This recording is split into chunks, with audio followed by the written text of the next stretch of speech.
I feel like happiness is in the day-to-day process. Yeah, process. Of doing stuff that you love with the people you love for the people you love. And I think that's what success is. Say that again, because I gotta get that quote. I don't even know what I said. That came from the heart. All these presidents went to Harvard. Like, why couldn't Chris Eggy be something special? You know. I love that. It seems referring like to yourself in the first person. Go on. It seems like you're. No, man, it's good. That was very well said. Okay, I know you probably get this all the time, and it's a bit like a maybe shallow analogy, but I think like the more I listen to you talk, the more I think it's so true. Mm-hmm. There's definitely a lot of similarities between you and Obama. Oh man! And you get that all. I know you probably get that all the time. You know what? Not as much as I would like. I appreciate you. No, honestly, and like.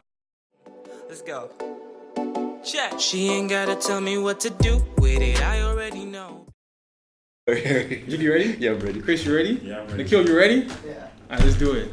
Hello and welcome to another episode of Atila TV. I'm your host, or co-host, Tommy Wademidun. I'm your co-host, Jacob Munene. And today we have a very special guest. Every guest is a special guest, so I guess it doesn't mean anything. Chris Agee. How you doing? So Chris is currently an investment banking analyst at Goldman Sachs. And before that, he was the captain of the men's basketball team at Harvard University. And before that, he was at Mount Vernon Prep Academy, where he played with D'Angelo Russell and Ben Simmons. And when he's not doing all this super awesome stuff, he's part of the No More Names organization. Yeah. Which is an organization committed to helping fight police brutality in America. Some really cool work they're doing. So, without further ado, Chris, thanks for joining us, man. I appreciate you having me. Okay, first question. Okay. What were you like at 16? Ooh, at 16 years old. So that's like 10th grade. I was really into basketball. That was like kind of what defined me at 16. It was like breakfast, lunch, and dinner for me. I work out in the morning before school. Yeah. Work out at lunch. Then we would have practice for like the varsity team. Then I like trying, if I could, I like sneak in and practice with the JV team. Yeah.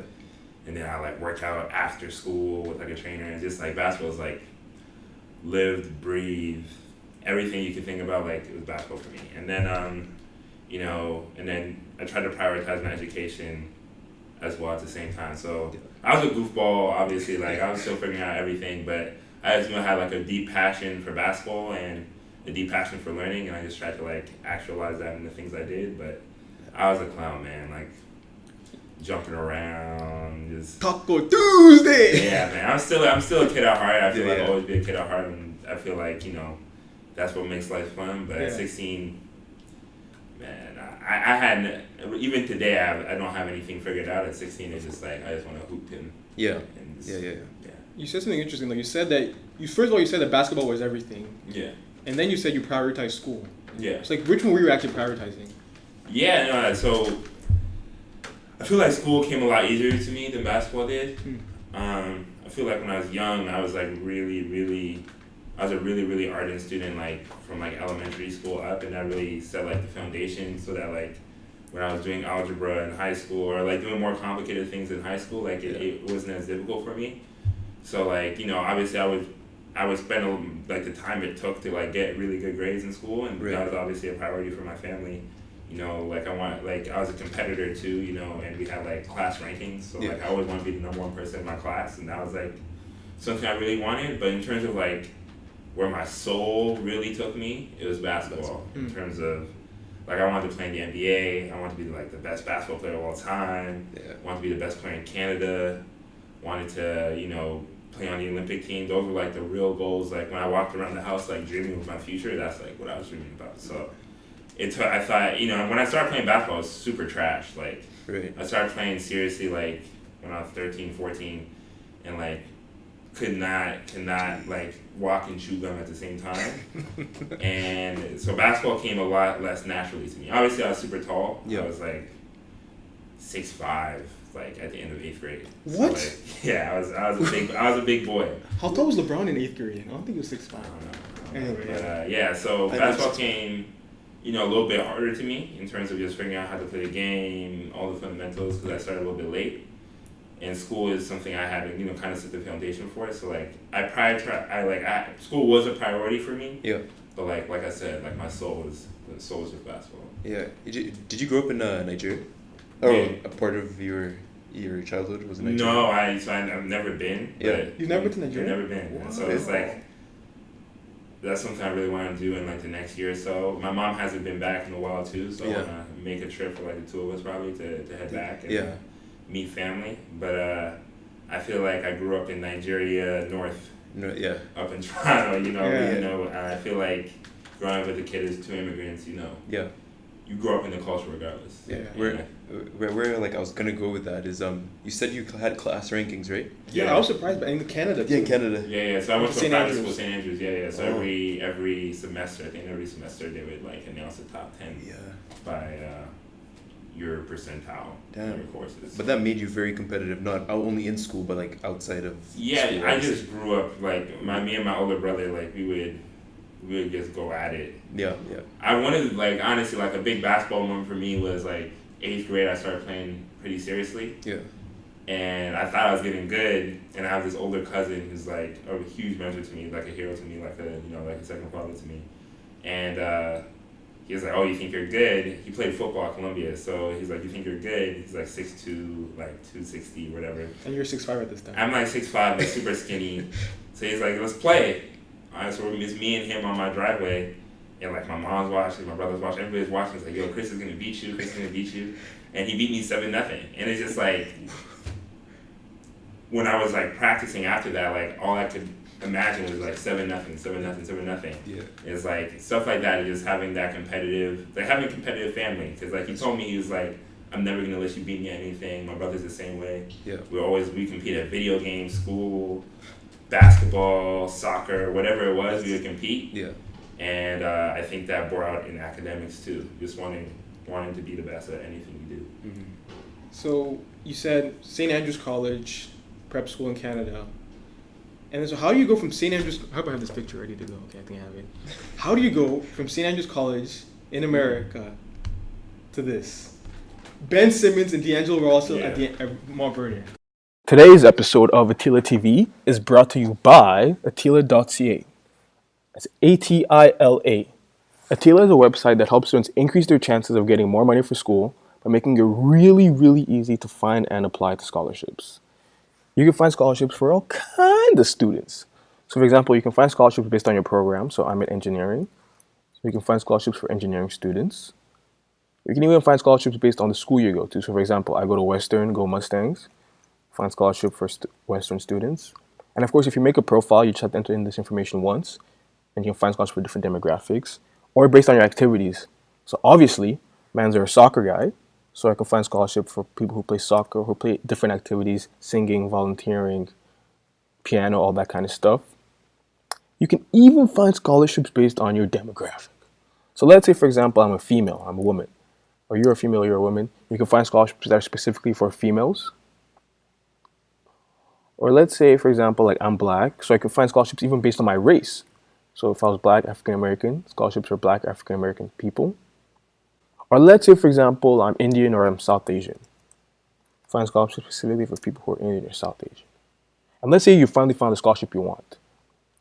You can actually save a scholarship and you can access a lot of really cool features such as, if you save a scholarship, Atila will automatically send you a reminder a week and a day before your scholarship is due. That way you no longer need to keep track of all your different scholarship deadlines. So make sure to check it out. Atila.ca. Increase your chances of getting more money for school. Atila.ca.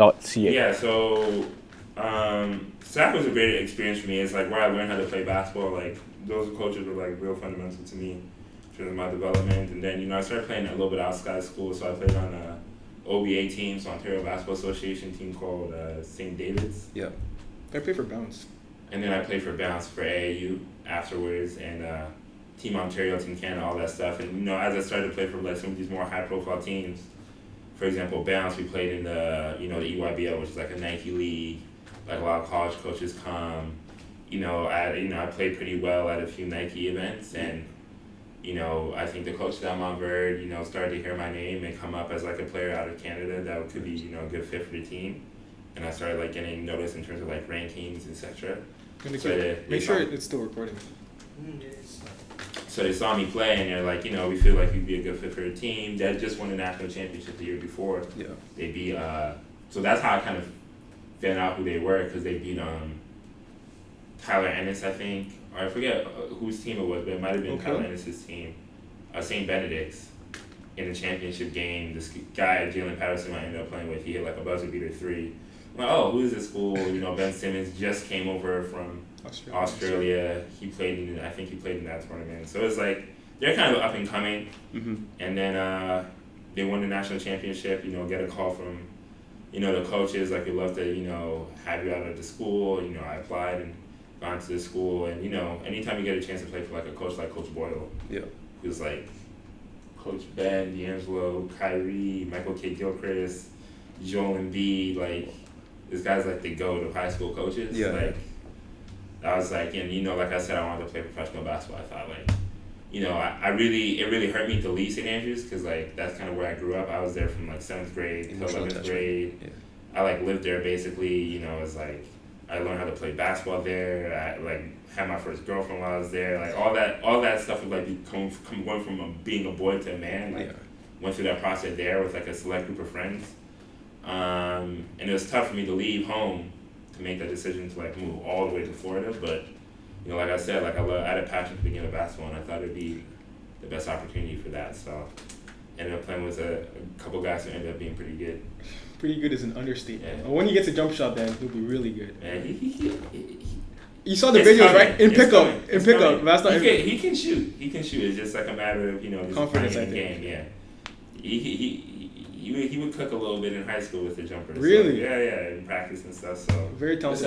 Just a matter of it's coming. But one thing you were mentioning too about being competitive, and like I've always been fascinated by like successful people, what they were like when they were younger. Yeah. So like D'Angelo Russell and Ben Simmons, like take us a bit behind the scenes. Like what were they like when they were still like coming up? When they're 16. Like. Yeah, no, they were I guess I do one. D'Angelo was like just a natural leader. He just kind of had like a natural charisma to him where like you didn't want to like let him down almost, and like it's funny because you and him are the same age, but you kind of look up to him, and kind of people on the team just gravitated toward his energy. And he was a fun guy to be around, a little bit of a goofball, but he was a leader at heart, and he was a winner. He was a competitor. Like he never wanted to lose anything. Always he had an extreme confidence in himself that I think is why people gravitated towards him. Like he thought he was the best player on the court every time he played, and when you have a person on your team that's like that, like you feel like you're the best team on the court every time. Of course, yeah. So, and he's the type of guy who would get you involved. He'll come up to you before games. It's like, oh, like just loosen up. Like we need you out there, stuff like that. So I really I enjoyed playing with him. He was a great passer too. Like I remember one time we had this game on ESPN. He's like, just run, bro, and I'll make sure you have a good game. And I had like 20 points. He's like all of them were like off of his assists. So he is a real good player in terms of that. And then Ben, in high school, he was a special guy. Me and him, he's just like for a guy who was so talented, he's just like a normal dude. Yeah. And that's like something you really appreciate. And he also had like a confidence in himself, like a quiet confidence in himself, where it's like everybody kind of knows he's Ben Simmons. He knows he's Ben Simmons, so like we just don't need to discuss it. That's right. But again, he was just the type of guy you love to play with. He made you feel important, as in terms of like like I'm not Ben Simmons, but like he'll chat with you in a way that you feel like you're a big part of the team. And I think that's really special. And so they're two really special young men, and I'm so happy to see like the success that they've had. And I'm always rooting for them and all that. So those are really like two like natural born leaders. I remember the first time we talked. We're still gonna go deep into this more later on. We're gonna go through your story first, but I want to touch on this now because this is when you brought it up. When we were first talking, you were mentioning how when you're American for the first time, that's the first time you really experienced. I don't know if you said it was racism or police brutality, but I think that was the time when Trayvon Martin got shot around that time? Yeah, it was around the same time that Trayvon lost his life. So it's just like I wouldn't say I was more like my awakening. Like I've always been conscious and socially conscious. Like I remember I would write poems about like my race and like my awareness of my blackness. Especially going to a private school in Aurora that was like predominantly white. That's right. So it's something I've always been aware of. But moving into the States, moving to Florida, especially at the time of Trayvon Martin, and just also like coming into my own as a person, where I'm like, doing like my parents aren't here all the time. I'm like trying to figure out who I am. So I'm like reading a lot. Read the autobiography of Malcolm X. Reading, like the Souls of Black Folk, like a lot of some of that type of reading, and just trying to like really come into my own as like understanding my identity as a black man and that's right. where that puts me at. And so yeah, coming to the States at that time was interesting, especially coming to Florida where, Trayvon was killed in Florida. So I thought that was an interesting time, and I started to kind of find my voice. And, I'm really happy that I went through that kind of introspective period where, I realized that, all you have is what you stand for. And if you stand for nothing, then, like, who are you, kind of? Yeah.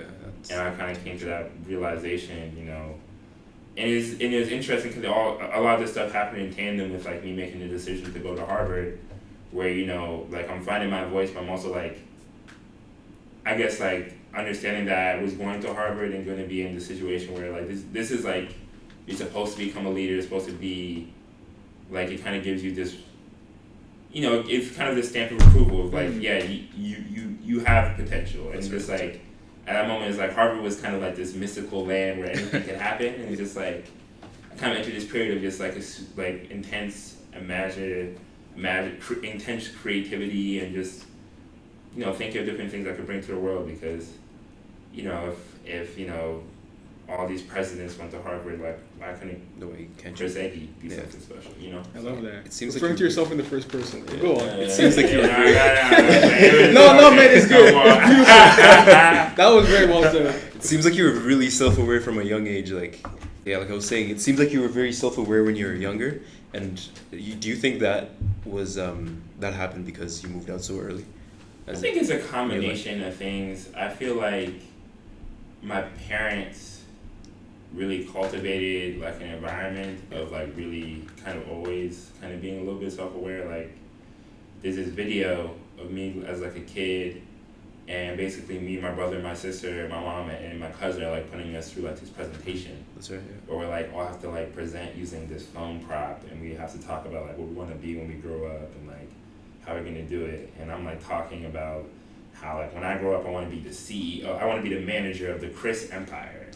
And I'm like, and my mom is like, okay, like okay, you want to be the manager, so like what are you gonna do? What are you gonna study? I'm like, I said I'm gonna go to Harvard, and it's like I said I'm gonna go to Harvard. I'm like 7 years old. Like, does this video exist somewhere? Yeah, this video I can send it to you. Send it to me, please send it to me. I'm like 7 years old or something. Like I'm like an incredible list. Like the words I'm like, I want to go to Harvard and learn in law and business, and like the words I'm not finishing the words. But I'm just saying like. Basically, I want to study everything. My cousin's like, how long are you going to be in school? You didn't even know what these were. I don't know what I'm talking about, but like, I know I want to go to Harvard. And then my mom was like, okay, so then what are you going to do for the community? I'm like, I say some dumb thing like, I'm going to donate $1 billion a week. I want my own personal island. I was talking like crazy, but like, even at that young age, like, we're asking these type of questions of like, okay, yeah, you want to be successful, but like, individually successful, like, what are you going to do for the community? And like, if that's like the foundation that you're kind of coming from, like, as you get older and you do start to understand the world and how stuff works, that's right. That's going to be something that is kind of is interwoven into kind of how you think about the world. And like, even at this point, I'm not the most, like, I wouldn't say I'm the most self-reflective person, but I try my best to like take time to like really think about like who I am and, what I want to be. And it's like a constant battle of like trying to wrestle with you as a person, and like, sometimes the scariest person to spend time with is yourself. Oh yeah. Okay, I know you probably get this all the time, and it's a bit like of a maybe shallow analogy, but I think like the more I listen to you talk, the more I think it's so true. Mm-hmm. There's definitely a lot of similarities between you and Obama. Oh man. And you get that I know you probably get that all the time. You know what? Not as much as I would like. I appreciate you. No, honestly, and like the thing is, like not even just what's it called? Not even because like you both went to Harvard and all that kind of stuff, but not because you played ball. But also like the fact that, so for example, like of course like there's a father thing. He was not like his father. I know you lost your father. Yeah. Which we can talk about if you're comfortable with. We don't have to if you don't want to. So like there's the whole father thing. There's also like the whole aspect of like, I think you're from Nigeria. He was from Kenya, but like you're not really close with that part of you. Yeah. And you want to become more close. Yeah. And finally, I think the whole like self-reflection. Mm-hmm. So read part of Obama's book, I think Dreams of My Father it's called, Yeah. and The Audacity of Hope. And the big part of that book is just like him trying to find his identity, find out who he is, his place in society, all that kind of stuff. And something that's a big part of what you're trying to do as well. Yeah. The Obama, again, thanks for the Obama comparison. You know, obviously he's heads and shoulders above anything, you know, I've ever done. And, you know, can only aspire to being, you know, half the man he's been. But yeah, you know, I feel like I'm in this stage of my life where it's like, you know, the other day I have like this goal board I keep in my room. And like, you know, typically I would always like just write like quotes that I thought like were interesting, or not even interesting, just motivational quotes like, you know, like you don't eat if you don't cook or something like that. Like random stuff that just keeps me going. And then you know, like short-term goals, like, oh, okay, I want to get, like, you know, my freshman year I wrote, like, I want to get this GPA, etc. I want to be this weight. And then longer-term goals, so, like, I want to graduate, like, magna cum laude, etc. And then, like, it was mostly around that and, like, stuff I had to do for the week. And then, like, you know, just recently, you know, like, I really tried to, like, I rewrote my board because I just moved to a new apartment. Yep. And, like, I have, like, a section cut out for, like, principles and like things I want to live by. And I think like taking time to really think about like what are your principles, what are like your non-negotiables. I think that's like super important, and like figuring out who you are. So like yeah, it's like an intense period of self-discovery, you know, being in New York, you know, away from my family, working my job, and like trying to do this thing that they call adulting, when you know I still feel so much like a kid. And so it's been, an intense period of self-discovery. Two quick questions. Sorry to cut you off. You mentioned the thing about, I'm drawing a blank right now. So you said when you moved apartments, you made a new vision board. Yeah. What's the correlation between moving apartments and making a new vision board? Yeah, that's a great question. I feel like I'm just trying to, so this is, you know, a little bit more introspective, but I feel like before I moved apartments, and this is like something, you know, it has something to do with like the past of my father, I was kind of in like a weird place mentally where like my whole life I spoke about this competitive fire, and it's like kind of what I counted on to like, you know, work harder than other people, or to put the extra hour in, or to like produce good work, or to like stand out and, you know, do the things I wanted to do, the things that I deemed success. And then, you know, post losing my father, oftentimes I felt like I would reach for that fire and it wasn't there. And I was wondering why. And, you know, just like taking, like really re-examining like a lot of the things. I speak about this a little bit in my graduation speech, about how like I always thought success was X, Y. Like I always thought success was being number one in my class academically, or getting into Harvard, or making this, or like, you know, the Chris Empire, or donating, like getting my own, like that was like from when I was a little kid, like that was my definition of success.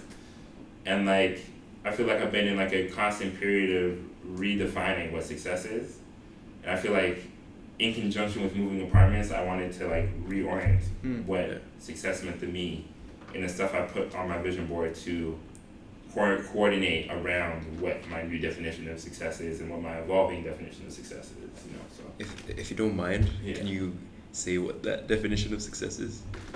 Yeah, so this kind of goes back, you know, to my speech, but I think the idea of communal uplift and the idea of, I feel like we live in a society that's kind of been built upon this idea of domination and exploitation, and we're just talking about a zero-sum game of like, for me to win, others have to lose. That's right. Or even like for me to win, others have to lose, and I won't talk about the fact that other people are losing. You know, so I think we should reorient our society, and what I think like my vision for society is, and like what I think success is a society in which, you know, your success is measured not only by how happy you are, but how happy you make others. And like I really like on my goal board, like I have like sporadically placed all over the place just the word love. Right. I'm like living a life in which people can feel a spirit of love coming from you, and I think if you can transmit that feeling on a day-to-day basis and make people feel like they're loved, and do things out of love, and think about others, not necessarily before yourself because you have to love yourself first, but not put yourself above others, if that makes sense. Yeah. In a way that's exploitative or, looking for dominance. I think that's what, success means to me, where the people around me feel like I love them, and I feel like I'm emitting love into the world and, the things that I create, love and not hate. So there's one thing, even, in my past few years, I'm trying to figure out what success is. And for me, I realized that success, you can't really reach a point of success or happiness. Yeah. It's always a continual thing you have to work on. Yeah. It's not like one day you're going to be like, I made it, I'm happy, and I'm done now. Yeah. It's a Jim Carrey quote. Yeah. He says, I wish everybody would have all the quote-unquote success, money, and fame that they ever asked for. Yeah. Just to realize that it won't make them happy. Yeah. And it's people, I feel like people spend their whole life thinking that, okay, if I just make this amount of money, I'll be happy. Or if I just get this job, I'll be happy. Yeah. And my greatest fear is orienting my life around that. Doing something, accomplishing this tangible goal, and then getting there to what should be the mountaintop, and just feeling empty because this isn't happiness. Exactly. When I feel like happiness is in the day-to-day process. Yeah, process. Of doing stuff that you the love, process. with the people you love, for the people you love. And I think that's what success is. Say that again, because I gotta get that quote. I don't even know what I said. That came from the heart. Doing what you love.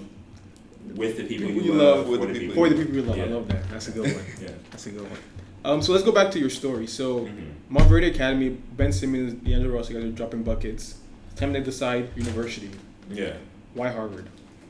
Yeah, that's a good question. I didn't want to go to Harvard at first. I wanted to go to basketball. Harvard when I was a really kid, when I was a young kid. And then as basketball got more serious, I wasn't sure if going to Harvard was best for my basketball career. And also, there's a little bit of a rebellion. I just my parents really wanted me to go to Harvard. I wanted to be my own guy. So yeah, I was Harvard's cool. It's cool to recruiting me. I see it as an option, but realistically, I'm not gonna go there. Imagine Harvard being your plan B. I know. Right? Yeah. Realistically, I'm not gonna go there because what I want to do is I want to hoop at a high level. I'm not watching Harvard on TV right now. Of course, yeah. I'm watching all these other schools on TV, and some of these schools are recruiting me. And that's where I'm going to go.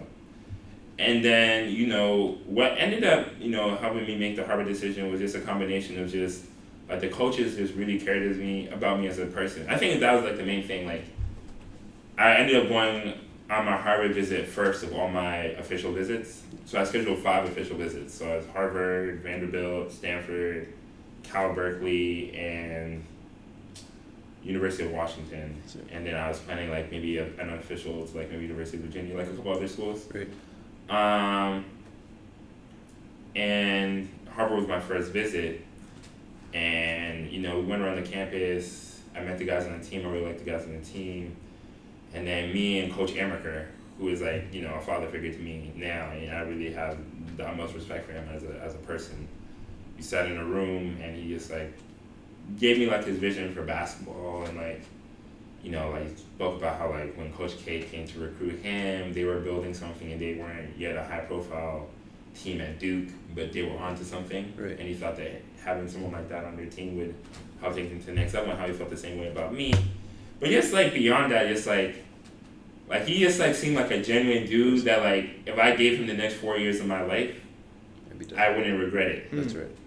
And, at the end of that conversation, I made the choice in my head that I was going to Harvard. And then I remember, I was in the hotel room with my family, and my dad was there, and I was just yeah, guys, I just want to talk with you guys for a second, because I think I'm going to Harvard. And, I just saw the smiles on their face, and that was a real special moment for my family. Especially now, looking back on, my father's gone. I was thinking about it yesterday. But just I was kind of almost anxious to tell him because I knew that you make him happy. Yeah, and I just I saw the smile on his face. I was yeah, I think I made it right. And then looking back on it 4 years later, basketball ended up not working out, a bunch of injuries, other stuff, and now I feel like I'm still in a great position that I feel like is largely as a result of me going to Harvard. Mm-hmm. So that's kind of why Harvard just I really trusted the people I was going there with. What about, I guess, your answer? Because I was going to say Stanford's another really good school. Yeah, no, Stanford would have been California. You know, sometimes I think about the weather. It's snowing outside. Like, maybe I should have gone. But no, Coach Amaker is like family to me. You know, when my father passed, we had the viewing on a Thursday or on a Friday. I forget what day of the week it was, but they had a game the next day. And Coach Amaker moved the practice that they had that day up till 7 a.m. so that he could fly from Harvard to Toronto so that he could attend the viewing. And I just remember my family being like, oh, that's a Harvard coach. Because, you know, Nigerians, they're all on pages like, that's Harvard. And in that moment, it's just like, wow, this is like you don't know how much this means to my family. And that's the type of guy he is. It's a very selfless guy. So again, Harvard is a school that probably one of the best schools in the world. If someone says to you that, Chris, you know, like, I want to go to Harvard, I want to go to an Ivy League school or a top school like that, what advice would you give them? Oh yeah, no, it's a transformative experience. It's a word that like we kind of, let's say almost tongue in cheek, because we have a dean at the school who, when he gives speeches, he talks about the idea of a transactional experience versus a transformative experience, and it's kind of his catchphrase. So when I say it's a transformative experience, it's a shout out to him. But I would say in order to have that type of transformative experience, like if you're like a high school, you know, freshman, and your goal is to, you know, maybe one day go to Harvard, I would just say that, you know, I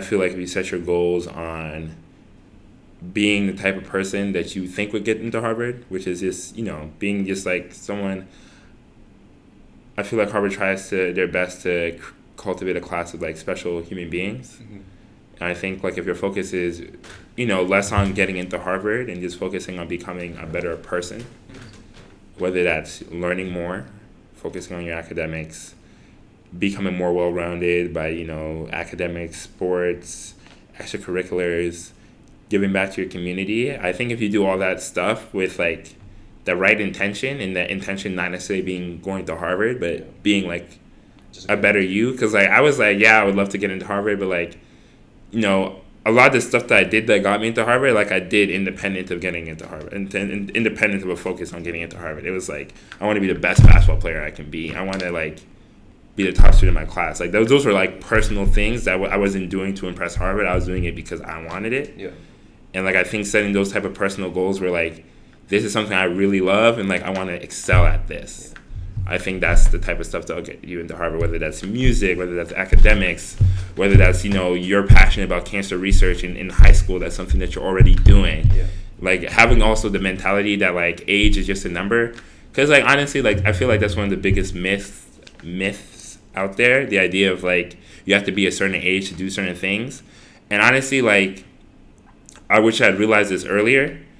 But, like, the only difference between, like, kids and adults is just, like, literally just, like... The number. Yeah, it's just a number. It's, like, a matter of, like, if you're 16 and you want to do a lot of the stuff that I'm doing, like, you just, like, figure out how to do it. Like, go online and you can figure out how to do a lot of the stuff. And, like, it's a matter of, like, society teaches you that you have to wait till you're of age to do a lot of these things. And, like...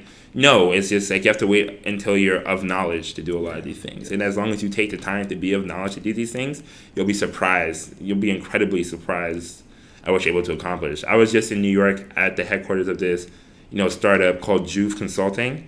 Essentially, it's like a bunch of college kids who are consulting some of the largest, you know, corporations in America on the ideas of like how to communicate to Generation Z. How do you spell that?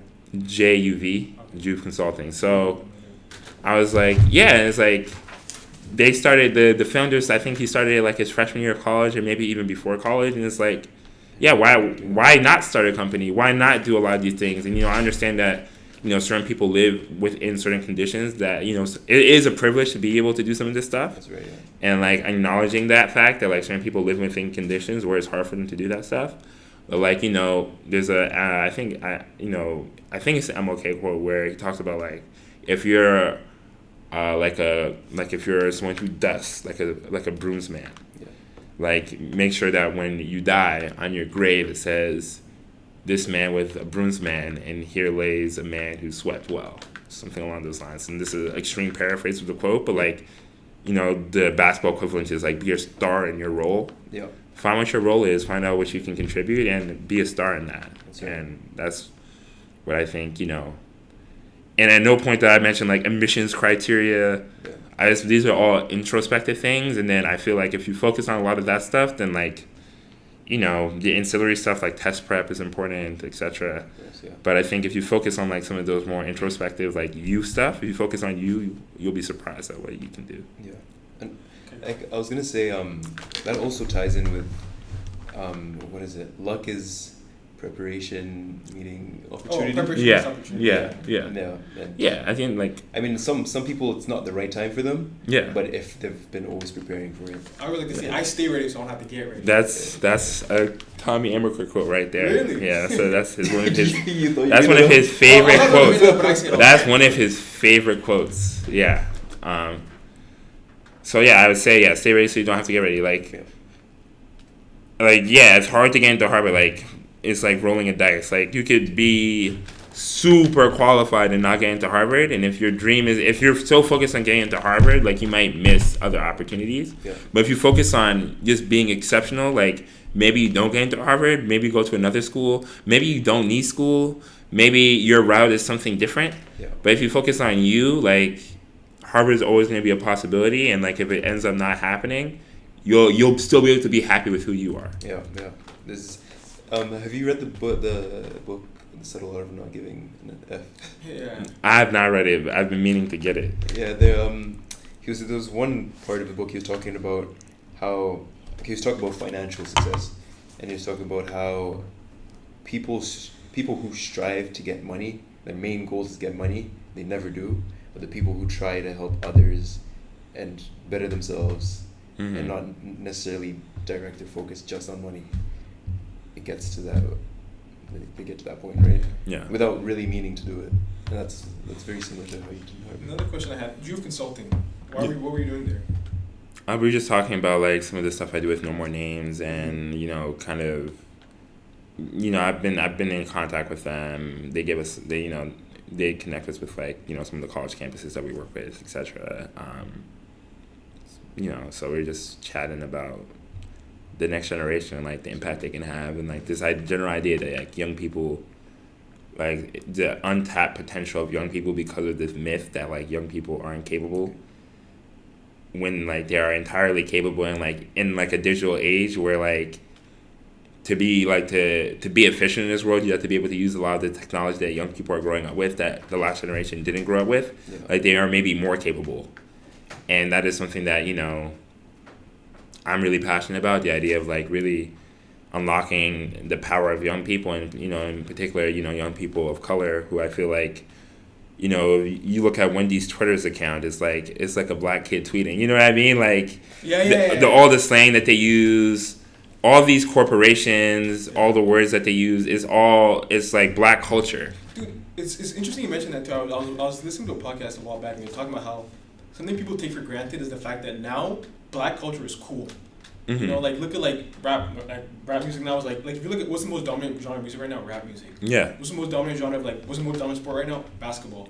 And I think people take this for granted because it was like literally like was it someone like I was listening to a Jalen Jacoby podcast. They were talking about how like people take for granted the fact that like in the 90s and the 80s, like you would never hear a rap song at like a Raptors game or something like that. And the fact that it's so mainstream now, is just a very interesting thing to take advantage of. Yeah, and I also think like interesting that you say that like now black culture is cool. 'Cause I think like that's a more widely accepted phrase now, but like Elvis Presley made black music. It's just like Elvis Presley was cool.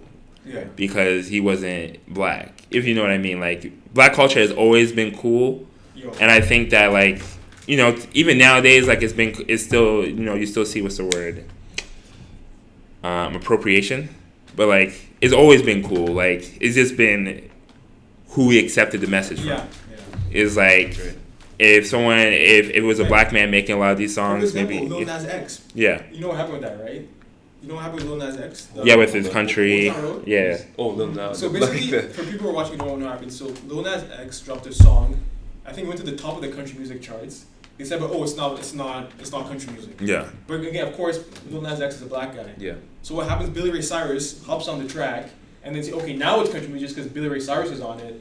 And it's just like this whole like double standard. Yeah. But it was also like if you listen to the song, the lyrics are not country But then, at all. But someone's also thinking too, like if you look at a lot of the popular like anything else, the rules for what is country music is not very well defined. It's very subjective. That is true, yeah. So you know, when you have like a shifting goalpost, like, okay, this is country, this is not country. What criteria are you really judging it on? You know, are you focused on the music or the messenger of the music? Yeah, it's also like it's like parallel to how people argue old school rap versus new school rap. Like the old school guys think this new rap is not rap. You know what I mean? So it's just, no, music is music is constantly evolving. Yeah. So. What's Harvard like? It's like the Garden of Eden. Nah, I'm playing. What? I'm playing. I'm playing. I'm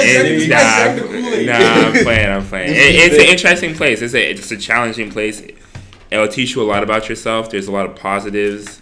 It's a place that also, you know, as students and as, you know, graduates of the school, you have to hold it accountable for its faults. But it was a very important place for me in my development. It feels like home a lot, often. Like, you know, again, like, I went from, like, a really young, protected kid. I came to Harvard, like, at 17. And, like, when I graduated, you know, I was a very different person than when I started. I feel like Harvard is still a protected place, though. Like, I feel like it's kind of a bubble, too. Yeah, no, it's a bubble. It's a bubble for sure. Yeah, and, again, I think that's part of when you talk about, like, the positives and minuses of the school. Like, I feel like you can often get caught up in this Harvard bubble where it is like inherently an elitist institution. It is inherently a highly selective institution, and like the one thing that I always try to like keep me grounded is like understand that Harvard is not the real world. That's right. Because if you operate under the pretense that it is, you'll be so disconnected from reality. Because like these are some of the richest people, some of the smartest people, et cetera, et cetera. It's just it's like privilege, like a lot of privilege consolidated in one place. And obviously, like one thing that surprised me about Harvard is like there's a lot of like, you know, like maybe on the outside looking, you might think that you come in and it's just like a bunch of rich kids, like a very homogenic. And like to an extent it is that, but also there's like a component of like, you know, my roommate in college with my best friend, Andre Chatfield, who was on the basketball team with me, you know, his mom had him when she was 15. You know, his biological father was never in the picture. Yeah. He's the type of person that is like, when he's born, like, you would say, like, this kid's never going to Harvard. Right. And, like, you know, like, he was at Harvard. And, like, those are the type of people you don't think will be at Harvard, right? And, like, so I feel like Harvard's done a increasingly better job of being more diverse in the people they let in. I think it's better for that. And I think that, you know, I hope that they continue to do that. In Harvard, outside the people of like the basketball team, because I'm sure a lot of them, like, I mean, not a lot of them, but some of them had struggles with life, and that's how they're maybe they express themselves with basketball. And that's why they're so good, and they got into Harvard. But outside of that, did you find other kids were like stuck up, or their egos were inflated? Yeah, I mean, of course, like, perhaps you could say the same about me, honestly, right? Maybe I'm stuck on, maybe my ego's inflated. I feel like you'll see people like that everywhere you go. You're not, I'm just saying. Yeah, I feel like at Harvard, like... I actually think you have an ego. But I think that's actually a good thing. It's not an ego, it's confidence. There's a difference. You know, like, so it's a little bit of a sidebar, but I have this theory that almost any successful person who is humble is to an extent pretending. Because to an extent, like in order for you to even have so my thing is this. In order for you to have ambition to do great things, you need to believe you can even do those things. And the only people that can actually believe they can do things that are quote unquote impossible need a certain degree of ego. Maybe you call it confidence, maybe you call it ego. Or belief. But I do think that like there definitely is like a veneer of like almost irrational confidence required to do a lot of great things. You have to be able to ask the question like, why not me? And you have to believe that like you are in some way entitled to have that. Like, you need it. Like, yeah, it's like, oh, like Barack Obama to run for president, you have to believe that that you are presidential, and that is like in itself like almost a crazy idea. That's my right? point, right? And it's like there's a certain amount of ego, whether you call it confidence or ego, or like I'm qualified enough to have this post, but there's a certain amount of like to think that you can be the president of America is you need some degree of ego. Okay, my question is like showing it off. You know, like you're better than others. And I think there's a little bit of that. I think there's a component of that at Harvard, and I feel like there's a lot of privilege in the place, and I feel like perhaps more so than other places, just because it's Harvard, right? And that's kind of the foundation it was built on, of prestige, of privilege. And I think it's trying to trend away from that. But yeah, I feel like there's some people who are stuck up. And but I wouldn't say was entirely representative of my entire college experience. I felt like I've met some of the most humble people in the world. Some of the smartest people. Like I have this one friend who's a Rhodes Scholar studying, doing a PhD in computer vision. His name's Mandela Patrick. And like if you met the guy, like you would never know any of that stuff about him. And you'd just be like, yo, that was a cool dude. And then like afterwards, someone would tell you all that. So it's like, yo, that's crazy. And it's like, there's a lot of people who are just super humble. One of my friends in college was like, set the national record for the collegiate record for the 200 indoor race. Right. And if you talk to her, it was like she was just a regular girl. And it's like, you meet people who are just supremely humble in that way. And it's like, these are some of the most talented people in the world who have every reason to like be stuck up and like not talk to you, etc., not lend you their time, but I feel like you meet some people with just like genuinely really, really good hearts. And that was like my favorite part about Harvard, like the people that you could meet. Anything you didn't like? Yeah, no, it's like there's a component of the stuck-upness for sure. I feel like it's a highly competitive environment where I feel like everybody's striving for like some illusion of success often. That's right. That like, isn't necessarily their own intrinsic measure of success, where people is like, oh, it's like a little bit of, I feel like at any environment where prestige is so important, I feel like the word clout is like, I feel like there's a clout-driven culture there. Yeah. Where like sometimes things aren't always rooted in what you really do, but rather in just how it is perceived. How your actions are perceived. And then the other thing I would say, that kind of bothered me about Harvard is I feel like it can be a little bit overtly critical, just in the sense that I feel like the world is like this to an extent. And there's a quote that I really like. I don't know if you know, like, I don't know it off the top of my head, but Teddy Roosevelt has this, like, poem or... Man in the Arena. And it's actually in my Instagram bio. Mm-hmm. The idea that is, like... And basically it's talking about the idea that is, like, people outside the arena will criticize the man in the arena who is doing the task and doing the deeds, and maybe he'll make mistakes, maybe he'll do it right. Mm-hmm. But at least he's doing it. And I feel like often people... everybody's so smart, so they always have something to say about, like, how you should be doing what you're doing. That's right. And, like, I feel like it can disincentivize people from doing certain things where, like, like I had a friend who started this thing called BLK Capital. Mm-hmm. And basically it is a way for more black people to be able to break into the financial industry by providing them with training. Yeah. And basically it's a huge issue where, like, there's not enough black people in finance. And, finance firms are wanting to hire more diverse talent. And he's, like, trying to bridge that gap. And there was an article about him in Bloomberg, and someone gave him a shout out, and then someone criticized like how he is like being like kind of like a pawn of capitalism or something like that. That was like the general critique. Yeah. And like obviously there's critiques about capitalism and like whatever, but like while this man is shining, there's no need to levy this critique. Yeah. And like at least he's doing something. Yeah, exactly. And it's like okay, and that's kind of like okay. I feel like it can often be like a criticize first. Without having even suggesting other alternative solutions. Because also I'm like, fine if you're going to criticize, if you have like, this is what we would do instead. Yeah. But it's just to criticize. I feel like there's a little bit of that call out, a little bit of a call out culture that I think was cancel culture kind of. Yeah, to an extent. And I'm just like, yeah, like for example, I think that's like a perfect example. Like this man is doing great things. I'm like super proud of him. Yeah. His name's Angel. You can check him out. I think he's like one of the most impressive young people I've met. Super humble, kind guy. Like you wouldn't like. Dude's gonna be like a billionaire one day or whatever. What's his name? Angel Nuha. Angel Nuha. Yeah. We'll link him below. But yeah, and like in his moment of success, in his moment of recognition for like what is hours of work going into doing something good, Yeah. you're gonna criticize them. I'm like, stuff like that was like kind of get me off. There's this quote I heard. It's something. It goes like something like, if you try something and you excel at it, that's good. If you try something and you know it's wrong, it's wrong, but you're not as successful in it. You're still better off than the person who just does nothing, because you're gonna learn from failure, right? Yeah. And from that failure, you're gonna do better. So we have similar paths. Obviously, mine is not to the extent of yours, but very like similar in terms of like in kind, right? What I mean by that is, so similar to you, I always wanted to play professional soccer growing up, and similar to you, I had to make the decision between academics and soccer, right? Mm-hmm.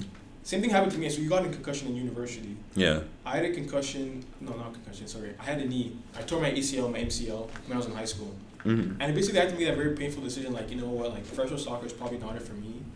I'm gonna have to like probably literally because like my whole life people knew me as a soccer guy. Yeah. Like, I was thinking I was very academic, but like even to this day I go back home. We're like, oh Tommy, do you still play soccer? I can't tell them, no, I don't play anymore, right? Yeah. And so my question for you is almost like your whole life you think I want to go to the NBA, I want to go to the NBA. You're in Harvard, you still keep, and I was reading the article too. You said you're still keeping the gym alive. You said the final year was like the year you're gonna give it your all. Mm-hmm. When you made that realization, there's probably like a point where you realize, okay, you know what, NBA thing is probably not gonna happen. Mm-hmm. Like how did that feel? What was your thought process? Yeah, and just like to rewind a little bit to back like the issue with like some of the issues with Harvard, I feel like everybody comes into Harvard being the Harvard guy, or being the best, or being the basketball guy, or like whatever they do, they're the best at it, and then you come to Harvard and like you're probably not. Yeah. And like there's so many people on campus who just kind of are really struggling with that idea of like finding out who they are outside of that. And I feel like there's some issues with like I think the mental health services there, you know, they're strong, but they could be even more better. They could be a lot better, especially for people of color, where you can have more people of color within the mental health department. Like I think there's like maybe one black woman therapist on staff there. And you know, like that's not enough for, especially like when you think about people who are coming from some of these disadvantaged communities and backgrounds into these highly privileged environments where like a lot of this stuff that like the structures there they aren't familiar with. Right. And it's like, or like you go to a public school and you excel there because that's just what you're presented with, but like the math there is at no way, shape, or form the same level of like freshman year calculus at Harvard. And like all of a sudden, like everything that you've done in your life where it's like I've been a great student, it's like, oh, maybe I'm dumb. And then, you know, adding into the fact that you're a person of color where you already have kind of an imposter syndrome effect. Like they could do a lot better around like mental health services for people of color, particularly a lot of kids who are coming from Africa to Harvard, where that's like a huge jump, just in terms of cultural barriers, sometimes language barriers to come in when you're coming from, etc. And then on top of that, you're black. Yeah. And there's like, you know, maybe having, you know, more African, you know, mental health providers, because people feel more comfortable sharing the depths of their personhood with people that they feel they have a connection with. So that was just a little bit of a tangent on, but, you know, in terms of making that decision, it was one of the more painful things that happened to me of like, you know, maybe this basketball thing won't work out. Even like from freshman year, you know, I wasn't playing as much as I thought I was. There's just days where I'd just be in the gym. Like, I would sleep at the gym. And I'd just like I'd shoot, like blast music. I'd like cry in the locker room. Like, it was like, there's some like dark times in terms of like, basketball is like I said, it was like the love of my life. Like, I spent my whole life like, I'm going to play basketball. And like, there's moments like, I went through a good amount of it by myself, because like, you know, my family wasn't like really into sports and like, but like that whole process of like, damn, like why isn't this working the way I thought it would work? I grew a lot through it, and like I feel like, you know, some of the experiences I had, like some tough experiences in colleges that have like made me a lot mentally stronger. You know, and actually really helped me this past year when I lost my father, and it was like, you know, I was like, if you, like, I've made it through a lot already, like, I'll be okay. But, like, yeah, like, a lot of, like, basketball wasn't going away. It was, like, long nights in just, like, the gym, or, like, in my room, like, just, like, music on, just, like, thinking. Just thinking. Or, just in the gym shooting for no reason. And it's, like, do I just work harder? And it's, like, a lot of times, like, I just work harder. And like the hardest times are like when you work as hard as you can, There's no results. and like your whole life, like just working harder has always been a solution, and then That's not working. it's not working, and you're just like, damn. And you know, that was a big learning experience for me, that like sometimes you won't always get what you want. Yeah. And you know, for someone like, you know, a lot of people at Harvard, like I said, they've always been successful, so like going through the process of like, damn, like I'm not successful at this anymore, is like a big process of, I think also led to this whole process of like self-discovery of like who I am, what I want to do in this world. So That's right. I grew a lot through it, and you know, I still love the game. I play men's leagues, you know. Yeah. I try and stay in shape. I feel like it's more fun almost now without like the pressure of like having to perform. Am I gonna start? Are we gonna win this? Just like, just go out and compete, shoot, do whatever you need to do, try and win the game. And you know, just getting to play basketball for the love of it now, rather than like some goal of playing the NBA is a little bit. It's fun, you know. But I'm like, there's nights where I like, you know, me and my friend, we even joke about like, oh, you should just take a summer off and like train and try and get into the summer league or something. Yeah. It's like, it's always gonna be like something I always have my what ifs about it, Mm-hmm. but I feel like I'm in a good place in terms of like, I went like you grow through what you go through, and I think I grew through that, and I feel like I'm in a good place. I'm happy with where I'm at. Do you through that you mentioned about how Harvard may not support colored people as well, so like Africans coming in Mhm. and throughout like their mental health Yeah. situation.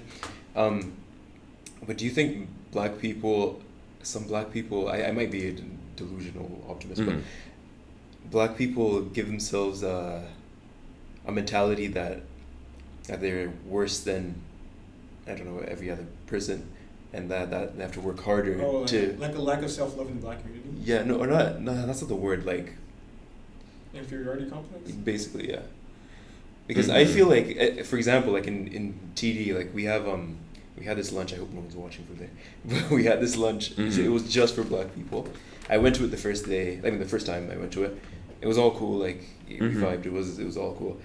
And then we had these other events just for black people and promoting black people in the bank. And I'm like, why are we doing this? Like, we should, our work, the work we actually do, should show off our. Yeah, what okay. we I have a lot to say why about do this. we I have need a to lot to. promote? I have a lot to. I actually have a lot to say about this Why do you need because to promote? I really You know? strongly disagree with what you just said. Yeah. Because you said a statement like, do black people kind of have like inferiority? Like you hinted at the idea of like inferiority, like, oh, why do you Yes, feel yeah. like a little bit lesser? Yeah. And it's like, black people never created anything like that. That was something that was taught to them for like centuries, Good point. like for hundreds of years, that you are lesser.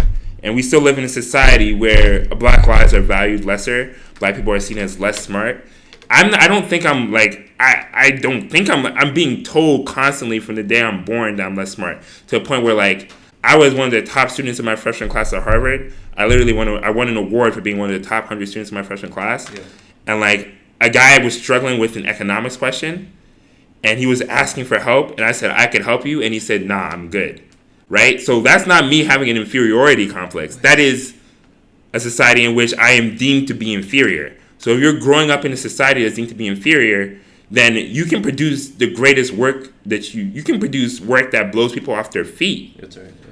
Right? Like your work can quote unquote speak for itself, but like I said, you could be the smartest person in the class and people might not see you as that because they just they look at you and they see it.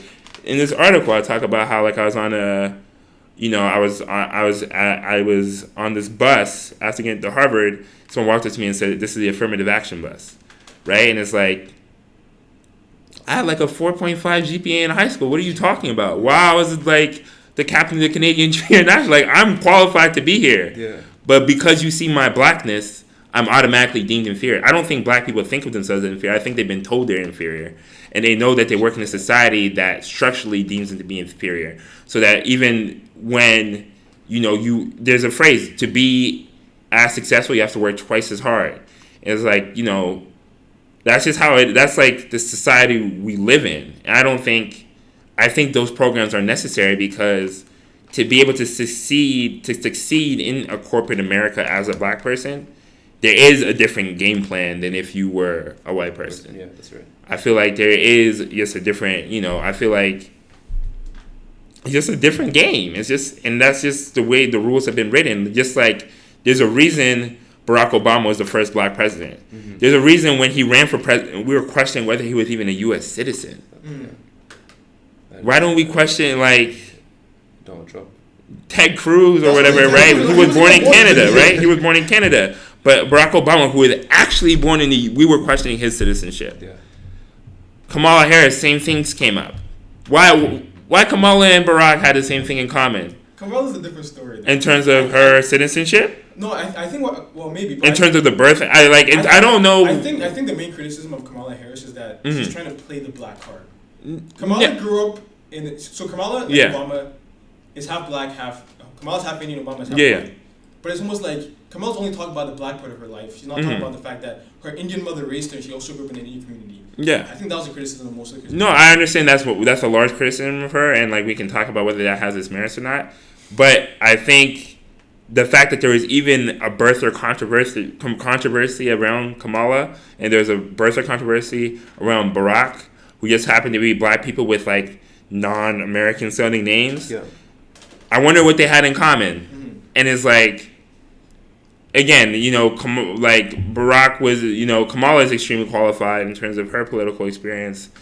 There's similar programs for women in the workplace, right? And when you think about like Hillary Clinton running against Donald Trump, you can talk about the likability factor or whatever. Right. But like fundamentally, if you just look at a piece of paper and say who is more qualified to be president, it's a non-contest. We shouldn't even be talking about and then obviously politics is a different game. But to be like politically to be president, if you look at Hillary Clinton's resume, so I have to stop you right there. Being a president is not about, and really has never been about qualifications. People just make up qualifications as a reason after the fact. Like Trump should never be president, but I'm saying, yeah, it's a popularity contest. But I'm saying, if you think about things like, at a certain point, qualifications do matter, or even Elizabeth Warren. We talk about how we diminish the qualifications of people from certain groups, women, and people of color, and I think that is what those programs are about. Where it's like, how do you excel in an environment that is naturally predisposed to diminishing your qualifications? Mm-hmm. Today's episode of Atila TV is brought to you by Atila.ca. That's Atila. Atila is a website that helps students increase their chances of getting more money for school by making it really, really easy to find and apply to scholarships. You can find scholarships for all kinds of students. So, for example, you can find scholarships based on your program. So, I'm in engineering. So, you can find scholarships for engineering students. You can even find scholarships based on the school you go to. So, for example, I go to Western, go Mustangs. Find scholarship for Western students. And of course, if you make a profile, you just have to enter in this information once, and you can find scholarships for different demographics, or based on your activities. So obviously, man's are a soccer guy, so I can find scholarship for people who play soccer, who play different activities, singing, volunteering, piano, all that kind of stuff. You can even find scholarships based on your demographic. So let's say, for example, I'm a female, I'm a woman, or you're a female, you're a woman. You can find scholarships that are specifically for females. Or let's say, for example, like I'm black, so I can find scholarships even based on my race. So if I was black, African American, scholarships for black African American people. Or let's say, for example, I'm Indian or I'm South Asian. Find scholarships specifically for people who are Indian or South Asian. And let's say you finally found the scholarship you want. You can actually save a scholarship and you can access a lot of really cool features such as, if you save a scholarship, Atila will automatically send you a reminder a week and a day before your scholarship is due. That way you no longer need to keep track of all your different scholarship deadlines. So make sure to check it out. Atila.ca. Increase your chances of getting more money for school. Atila.ca. Yeah, but let's move on because I don't want to be in a position where... Yeah, no, that's fair. But you actually, no, pause. I wanted to say it's not about politics. Yeah. No, we can talk about it. All right. Oh, then I have too much to say. Anyway, going back to saying black people look at themselves as... the society looks at black people as lesser. I was just talking to him about a documentary I watched. Oh yeah, and we're talking about how Africa should be one of the richest continents, like right now, by far. And we're talking about how the history books, the European history books, which we use in America and Canada and all that, Mm. show Africa's history starting when Europe. Colonialists show up. Yeah. So around Exactly. like the 1500s, but no one talks about the richest man ever to live. But lived before then in Africa. The counterpoint I made. They go on. like they don't talk about Mm-hmm. Egyptians being black and not even what they are now, building pyramids, and they even some people think like aliens, like they're saying some people think that aliens build the pyramids, but they're not giving credit to the people who worked hard to build those. And there are even pyramids in Ethiopia or Congo, one of those two countries. Mm. There are pyramids there that resemble like Egyptian pyramids, and it's just crazy how since the 1500s, since the colonialism movement. I would just play counterpoint to that because I like it when like we're not all on the same page, and I know so the way I think about things, I like to play both sides. Mm-hmm. The issue with that is that, like if you read anyone's history books, there's this thing I forget what the word is, but it's almost like everyone is always the hero of their own story. Mm. And so it's like, actually, like I'm basically agreeing with your point, which is just that like because it's like almost like because basically Europeans are telling African history, Europeans are making themselves out to be the hero, which I guess so yeah, you're right. Yeah, no, it's it's basically we have such a Eurocentric view of society, That's right.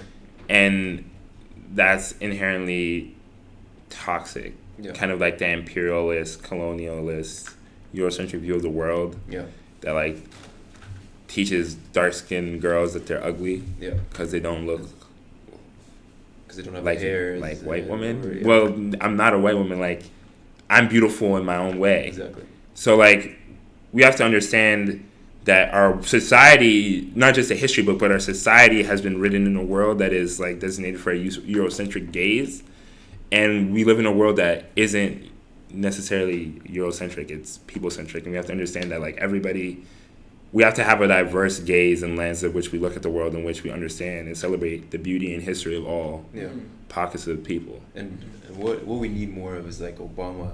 See, now Obama gave black people more confidence. They gave them, oh, I can do something like that now. Mm-hmm. We need more black leaders, and not only leaders, but like innovators That's to honestly, do things like that. That's honestly one of those things I've done a complete 180 on, right? When I was younger, to be honest, but I actually used to be angry about all these like affirmative action diversity because I was always like it's like, you know, like 50% women, 50%. I wasn't a big fan of diversity programs. I just thought that like it should be meritocracy. You know, like they didn't earn it. Like you should like make it easier for them. That's right. But one of the things I'm starting to really, really appreciate now is the fact that when you're like a young person coming up, like seeing someone in a position of success that looks like you is so motivating. Mm-hmm. You know, it just means so much. And I think like the fact that even now, right, it's like I was thinking the other day about how like if you're a young black, like if you're like, you know, an Asian male, a white person, and you want to go into tech, you want to go into banking, you want to go into law, you have a lot of people who you can aspire to be like. Mm-hmm. But in the black community, most of our role models are like under the age of 40 and are playing basketball or rapping. Mm-hmm. You know, it's like there's not that many people for you to aspire to be like. That's It's just right. like a big problem you need to like address. Yeah.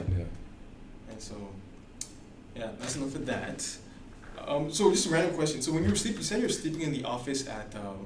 Were you actually just like sleeping in the gym? Yeah, I was in the gym, like- in the locker room.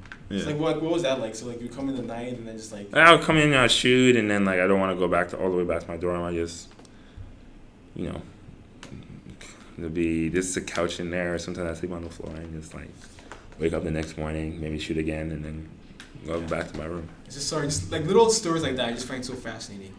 So now let's talk more about your professional career, and let's look at this guy's LinkedIn.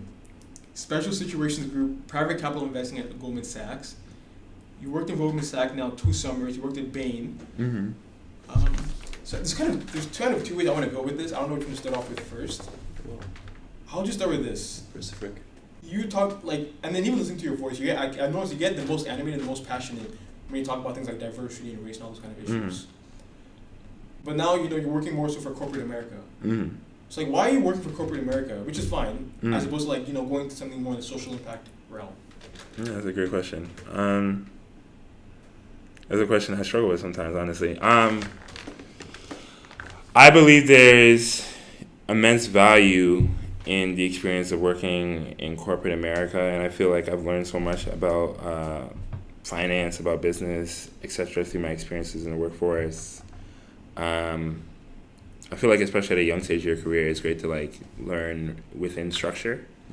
Mm-hmm. in terms of why, I didn't go directly into social impact. One, I do know more names, so I feel like I'm involved in social impact. But also, maybe, honestly, sometimes, well, I think there's value to both sides of it, right? I feel like when you talk about social impact work, for, example, no more names, I finance a lot of it with, the money I make from my job. And, Robert E. Smith, I don't know if you know who that is. Robert F. Smith, yeah. He paid for a whole class of people, student debt, right? So, there's some value in that corporate, I think, in terms of providing capital to the needs of the people who are, doing social impact work. And then, I feel like, we'll see what happens with the rest of my career. But, yeah, I feel like I don't feel like it's a one or the other thing, necessarily. I feel like similar to, basketball in school growing up, how I was always I could do both. I specifically remember when I first started playing basketball, my teacher at the time, Mr. Maharaj, I was kind of slacking off in school, and my teacher pulled me to the side, and he's like, I need you to not do this because you can do both. And that's something that actually has stuck with me to forever. Yeah. Wow. How old were you when you said that? I was 13. Wow. And he's just you can do both. And from that moment on, I had the mentality that I can do both. Yeah. And it's people are oh, you can do this or you can do this. You can either be a great basketball player, you can be no, I can be the number one basketball player in Canada, be a top student at one of the best schools in Canada. Don't put all the eggs in one and it's yeah, I could, and if you work hard enough and if you want it bad enough, you can do both a lot of times. And I feel if you really care about social impact, you can both do that and work at a place like Goldman. And I also feel Goldman's doing, for example, I'm in part of a competition called the Analyst Impact Fund, where you submit a nonprofit that you would ideally want to work with. Mm-hmm. And essentially what happens is, first, second year, third year as analysts, they submit nonprofits as groups that they want to work with, and then Goldman will choose 25, and then you can receive prizes up to $250,000 that you can donate to your charities. Yeah. Goldman also has something called Launch with GS, which is a program to invest in women and people of color. So stuff like that, initiatives like that within the firm are other ways to contribute and try to create change from within the system. Mm-hmm. That I think But yeah, it's a question I'll constantly be reevaluating, ask myself, because I think the things that make me most passionate are creating and helping others, and I would constantly reevaluate am I taking the right steps to be able to do that long term. Making a difference, definitely. So let's talk more about the corporate side, Bain and Goldman. How did those job opportunities come about? Yeah, so they both came about through just campus recruiting. So Goldman was funny because I was actually looking for a summer job in Toronto. And I was just looking. I didn't know much. I didn't really know what Goldman was. I knew it was a big company. A few of my friends had applied. And I was looking for a summer job in Toronto, and I was on the school campus page, and I was scrolling through, and I was oh, Goldman has an opportunity in Toronto. So I click. I go through the application process. I get an interview. I remember after hearing that I got an interview for an investment banking role, I called my cousin who had worked at Goldman previously, and I was like, so what's investment banking? After you applied. Yeah, I had no clue, and he walked me through it, and it was a real period of I had to learn quick. And so I went through that process, and ended up being fortunate enough to receive an offer. And then when I got the offer, I realized it was actually for a New York position. And I was like, oh, it's not in Toronto. No, it's in New York. And I remember being on the phone with my mom. I'm I don't think I'm gonna take this. I need to be in Toronto. Yeah. And she's like, what are you talking about? You're not gonna take this. You're gonna work there. You're gonna be in New York. We can figure out the basketball stuff. Yeah. I want to be in Toronto to work with my trainer in Toronto. She's like, no, we can figure out that stuff. This is a special opportunity. And, I'm grateful I made that choice. Obviously, I'm still there. And then the Bain opportunity, it's a program called Bell, and it's basically an opportunity to kind of do a summer, a week-long summer program during your sophomore summer to kind of learn more about consulting and potentially work there as a junior or as a full-time. I really enjoyed my experience. I worked in the LA office for a week. I found out about it through friends. I applied. Similar thing, honestly. I had no clue what management consulting really was until the week before I applied. And then I learned that, they do these things called case interviews. Yeah. And, like, I learned how to do a case interview, like, the day before my case interview to get into the program. And, like, I've been fortunate. You know, God has blessed me. I've been lucky. Hard work meets opportunity, whatever. So, yeah, you know, I was fortunate to get those two opportunities. And then once you're in the internship program, it's a grind. And you just work hard, you know. Especially I was training for basketball. So I was, like, getting up at, like, 5:30, work out at 6, from, like, 6 to, like, 7:30. Get into the office like 8:39. Then you're at the office from like 9 to midnight. 9 to midnight. Yeah, and then the next day you're up at 5:30, 5:45. The next day, getting your basketball workout in again. Yeah. So, and I was like doing 2-a-days. So like there's a gym at the office. So I like work out from like 7 to. I work out at night too. So it's like I was doing 2-a-days, working long hours. It's a grind, but you know. Was this before you like quit on NBA, on the league? Yeah, I didn't quit on. I was trying to go to the league like up until my senior year would be my year, honestly, and like up until then I was still focused on. Even like I looked at professional. I evaluated like potentially hiring an agent at the end of my senior year. Like I spoke with a few agents about the possibility of playing in Europe, and I don't know. I just thought the Goldman opportunity was probably better for me at this point. Here's the $100. It's not $1 million question. It's like $100 question. Mm-hmm. You know how you said you can focus on two things. Yeah. If you focused on basketball and just trained hours on end, do you think you'd have achieved your goal of making league? I don't know. I feel like instead of going to Goldman Sachs from 9 to midnight. Oh, and during the summers? That could have. I feel like it could have potentially made a difference. Yeah. Even before Goldman, that's actually a very good question too. Like just growing up, if I just played basketball, I feel like honestly, like part of what made me a special basketball player was the fact that I had other components to me. Yeah. So like, I don't think it was like me doing school. Also, like you can only work out so many hours a day before you have diminishing returns. Yeah. But I like, maybe instead of doing an internship at Goldman, I just trained for the entire summer. Potentially, I was like working out 4 hours a day still at Goldman. So like, then on the weekends I would work out like pretty much the whole weekend. So I was like, but like you weren't playing summer ball, right?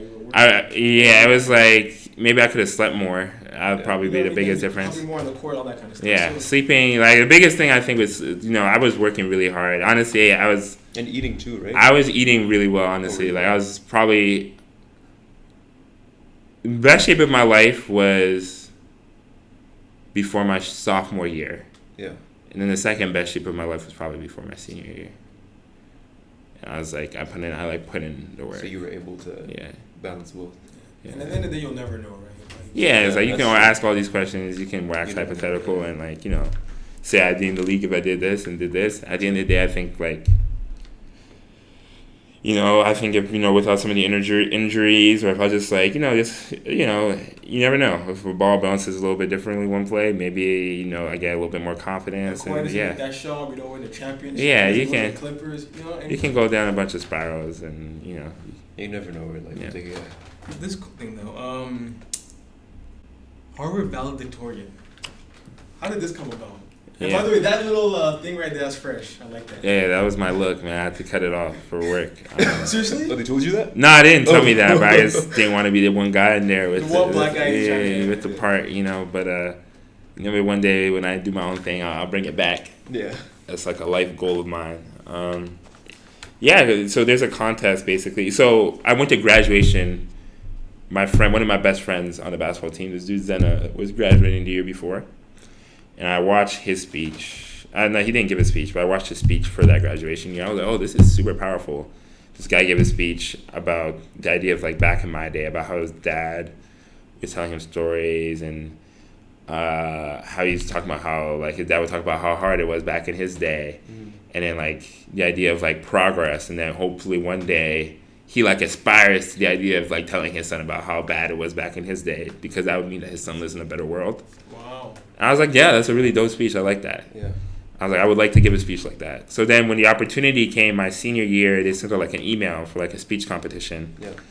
And, I was like, yeah, I would like to give a speech. So I just, sat down and thought about what meant something to me and like if I had a story to share. And, I kind of, started thinking about like my father and his journey and then the story you hear in the speech about like my grandfather and how he would climb this tree.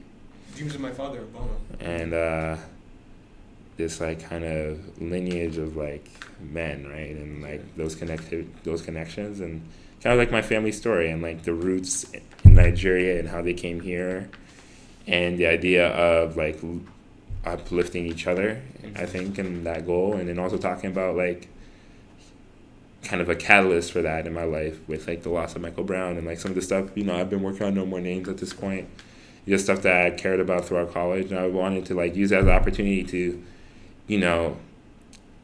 use the platform I was given and provided to bring light to something I don't think be talked about much at a Harvard graduation. Yeah. Like Michael Brown would have been coming into college when I came into college. Yeah. So like, is he our age? 96. I don't know. I think he's in 96. He was 18 when I was turning 18. So yeah, I think he's 96. Yeah. Yeah. So yeah, he was born in 96. He's our age. So like, I spoke about like the similarities of like, yeah, he's my age, big black guy. Yeah. Like, I saw a lot of similarity. I saw myself in him. And like at the time when I was entering college, he was losing his life. Mm-hmm. And I thought it was like powerful that at the time I'm leaving college, we're still remembering him. 4 years later. So, and he's kind of graduating Harvard with us. It's kind of like kind of a way I thought about it. But yeah, so that's kind of what I tried to do. I tried to tell a story, and then you go through rounds of presenting your speech, and they liked my speech a lot, and I ended up being able to give the address. Which was there things they wanted you to take out? Because I know I've done a speech before in front of like in a high pressure situation. Is there things they wanted you to take out of your speech and all that kind of stuff? Not too much. They just like there's some like wording suggestions. There's more just wording suggestions. Like pretty much everything was. That means you made it too safe. I gave a talk at my high school. I was at my high school valedictorian, and I know there's a lot of stuff. Well, not a lot, but there's quite a couple that they wanted me to take out. Oh, really? So I feel like maybe you played it a bit too safe. You said it anyway. You just said it anyway. Yeah, but what are you gonna do? That's true. What are you gonna do after you graduate? Yeah, no, that's yeah. Maybe I did. Maybe I did. But yeah. So I'm grateful for the speech, and like obviously like things like a lot of publicity came after. And I just try to again leverage that platform to be able to give voice to other people who I think deserve the platform much more than I did. So like I ended up writing an article for the Players Tribune. Yeah, and I tried to use that as a platform, to talk about the issues of police brutality and the work of other people. Because at the end of the day, like I'm just like a kid who grew up in the suburbs of Toronto. Like I'm nothing special. Like, but people have been giving me the opportunities to share my story. You're giving me an opportunity to share my story, and I just like. I think I have an obligation to not speak for me, but to speak for the people who aren't getting the opportunity to share their stories. Because I think their stories are far more important. You want to ask a question? Can you just go back to the video? You just asked me to... Okay. Can we just take the guys in the back? No. Let's not call them out. Let's not call them out. Okay, so... that's actually a perfect segue. What's a good picture for us to use? Okay. Not that one. And then it doesn't. So tell us a bit more about No More Names and why you started it. Yeah. So No More Names came about partially because. Which I like to play because there's other stuff too. Actually, we'll talk about that after. Okay, go on. So police brutality is something I always cared about. Like I said, Michael Brown was killed before I came into college. Trayvon Martin was killed when I moved to the U.S. Eric Garner was killed right around when I came to college. And like when I first got to college, there was these protests. And, I participated in some of these protests. And, throughout college is something that, I would speak about, I would tweet about. Always thought it was unacceptable.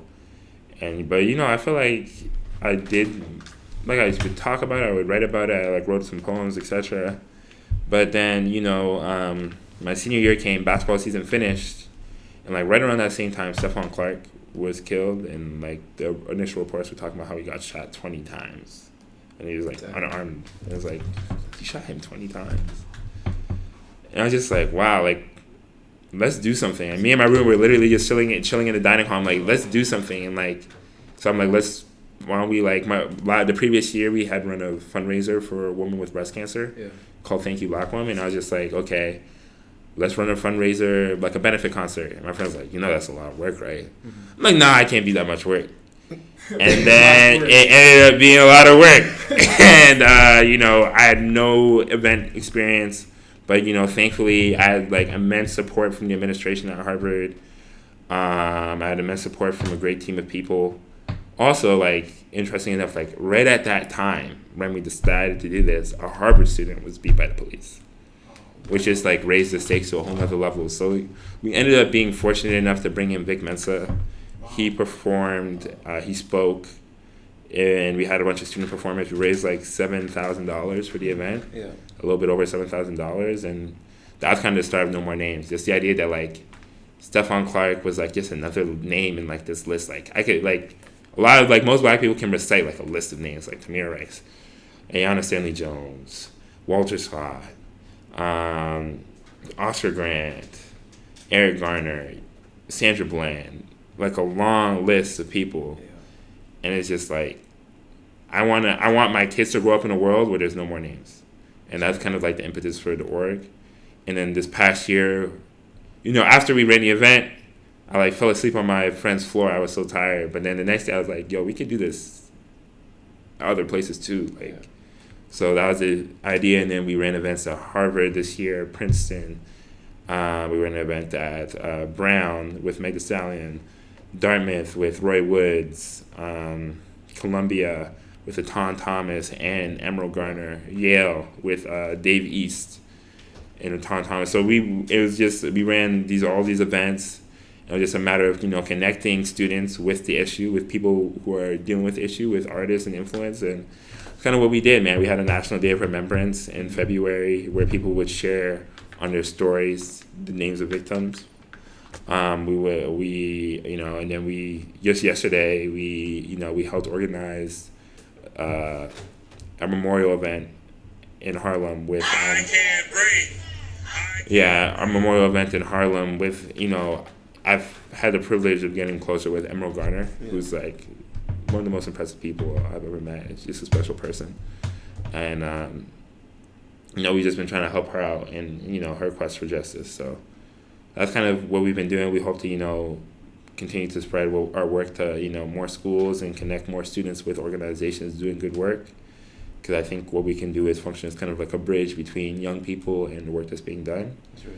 And helping out organizations that are short-staffed with student volunteers that want to help but don't know where to start.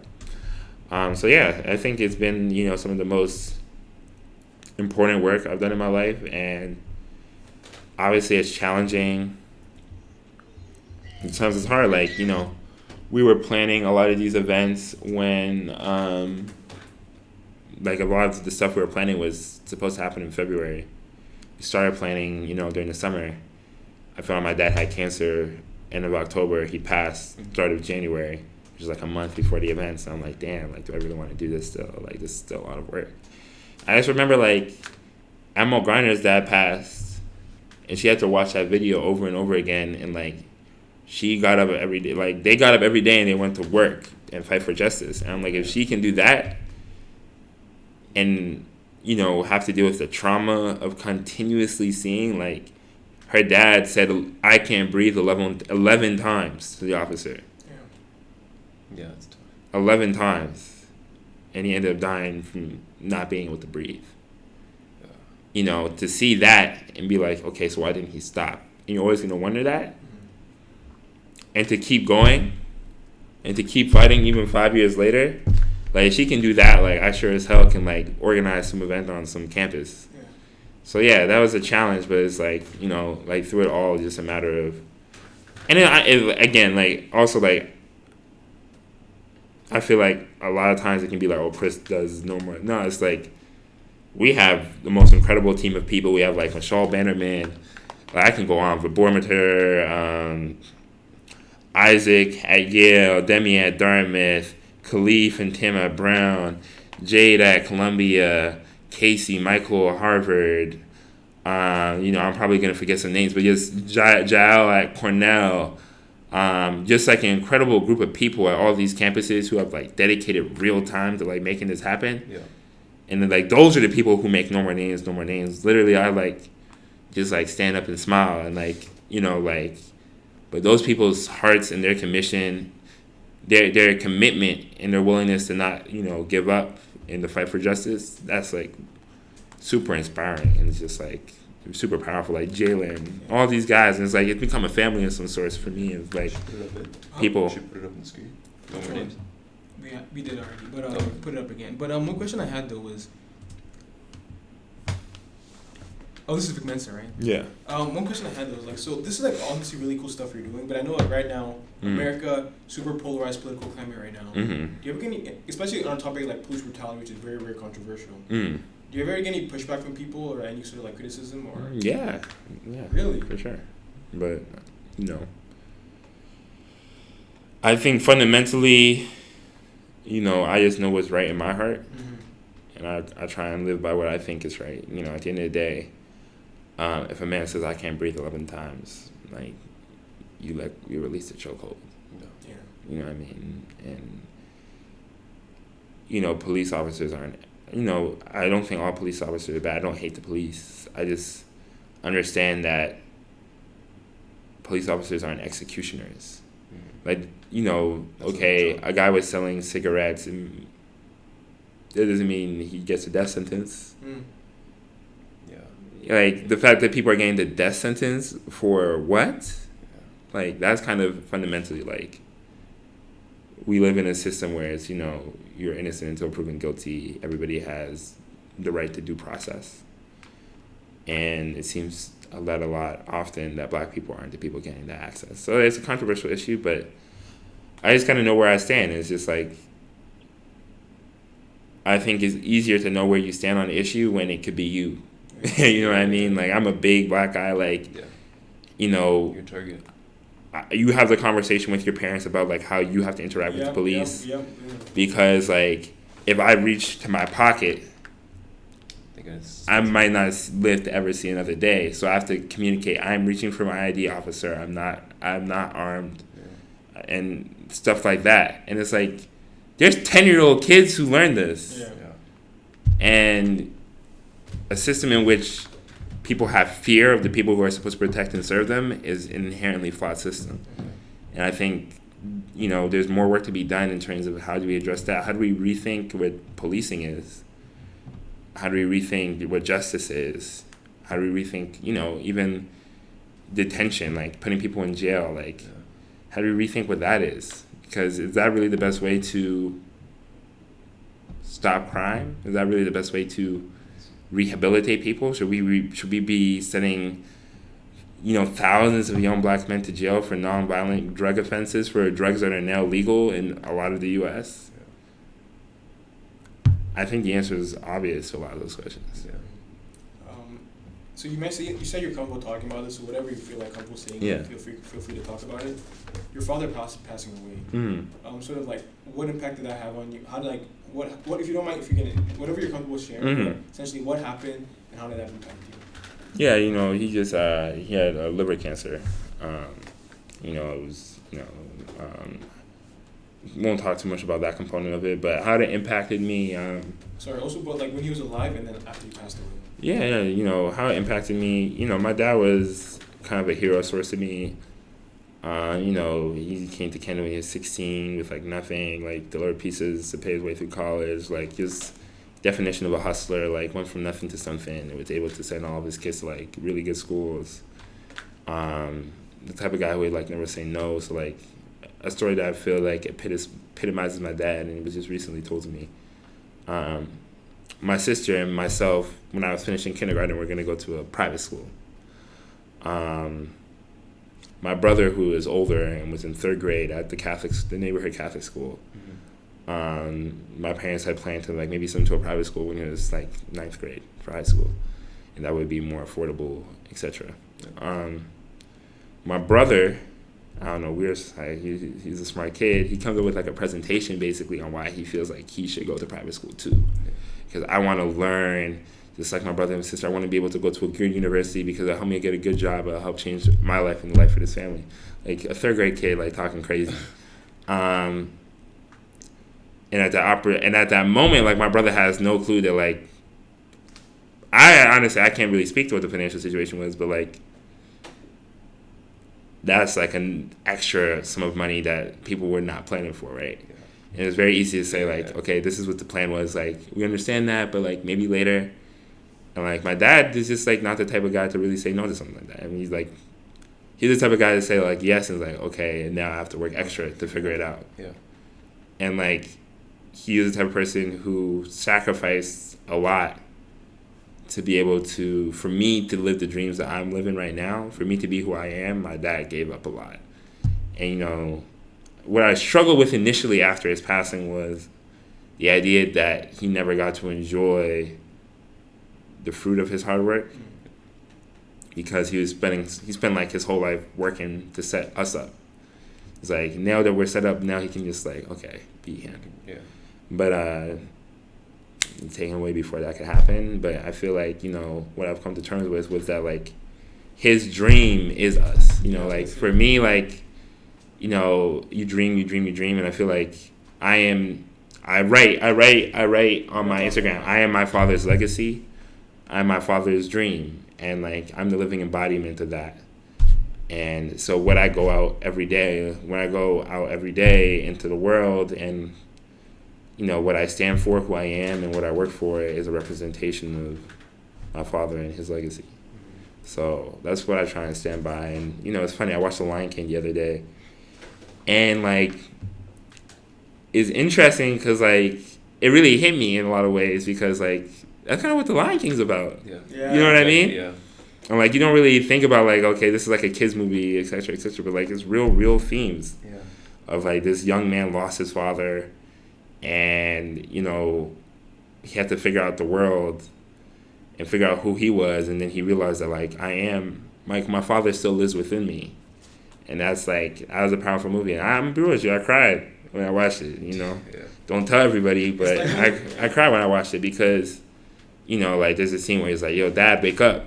Dad, wake up." And, you know, it brought me back to, like, you know, when my father passed, like, thinking similar things. There's a scene in the movie where, you know, Nala's basically telling Simba to come back. And he's just like, "You don't know what I've been through." And, like, when he said that, I was like, yeah, like, there's so many times where something's been happening, and someone says something to me, I just feel so angry. I'm just like, you don't know, like, the pain that I feel right now. And, you know, obviously it's tough and there's challenging components to it, but my family's been amazing. I just try and stay with my family, and, you know, I think that's what's got me through this. I've had great friends that have been there for me throughout it all. Work has been super accommodating, so it's just a matter of, you know, this is a tough season, but understanding that, again, I am my father's legacy, and it's my duty to kind of carry it out. So. So let's talk about poetry and writing. What's the account, their poetry account? Oh, Eggy Writes, I think. I think you and your sister work on it. You and Alexis work on it together, right? That's nice. So maybe maybe let's talk about why do you write, and maybe there's a particular piece you want to talk about. Yeah, I don't know. I write because I think,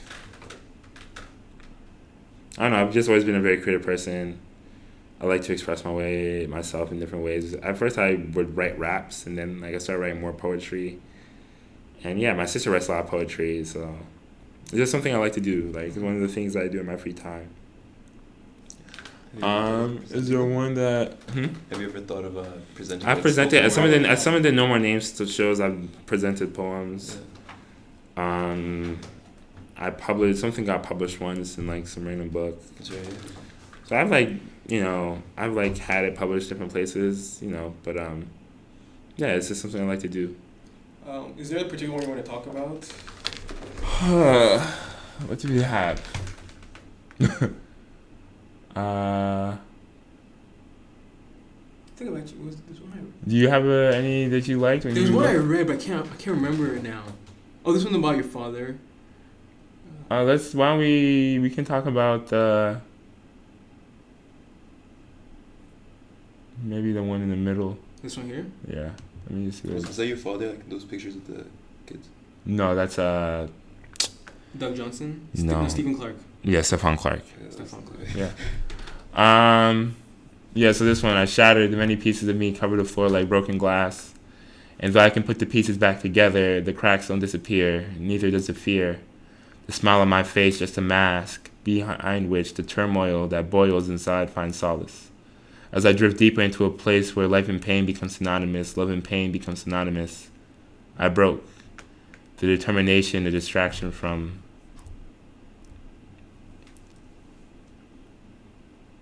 the questions of self-worth that permeate my mind. Who am I? Who am I to want to think that I'm worth anything? The mirror, an enemy, because it forces me to reflect and inspect these inner demons. So I turn away, I run from me, I run from life, but there's no escape, and that's okay. And this one's just like, going through like a tough time or whatever, and you're questioning yourself, and I feel like all humans are insecure in some shape or form. Mm-hmm. It's kind of wrestling with the insecurities and uncertainty around who you are, and like I said, sometimes the scariest person to spend time with is yourself. Mm-hmm. And the idea that like at the end of the day, that's like the one person you can't run away from. That's right, yeah. You can never like. At the end of the day, yourself is always going to be there. I always think of like when like you go on like let's say you're like, having a tough time at work, or like you're mm-hmm. You don't enjoy your environment right now, yeah. So you go on vacation. You go on vacation to like let's say Thailand, but guess what? You're taking yourself with you to that vacation. Yeah, exactly. Yeah, you can never take a vacation from yourself or break from yourself. You can ignore kind of what's inside and pretend that it's not there, but it's still there. It is, yeah. So the idea is like there is no escape, and that's okay. And yes, you have to come to terms with that and accept that, and that's like the first step in being better. That's awesome. So I guess let's talk into now like the second half of the interview. So we're talking mm-hmm. about your life story. Now it's more so look forward. Question I love, what I call the 1, the 5, and the 25. There's like a plan. Can you guess what the question is going to be? The 1, the 5 is like I don't know. It's like a 1-year plan, 5-year, and then 25-year plan. Stays. I'm kidding. Yeah, I hope it stays. Minutes. Where do you see yourself 25 minutes from now? But where do you see yourself a year from now, mm-hmm. 5 years from now, 25 years from now? A year from now, hopefully continuing to grow and learn and develop the skills I need to, to contribute to society. So, I don't know what specific place that is, Think of your goal board. Yeah, I'm thinking. I think I don't want to put anything specific to it, but a year from now, I hope I'm just gaining skills in the workforce and improving as a person in the workforce. 5 years from now, I hope to be starting on an endeavor of my own, and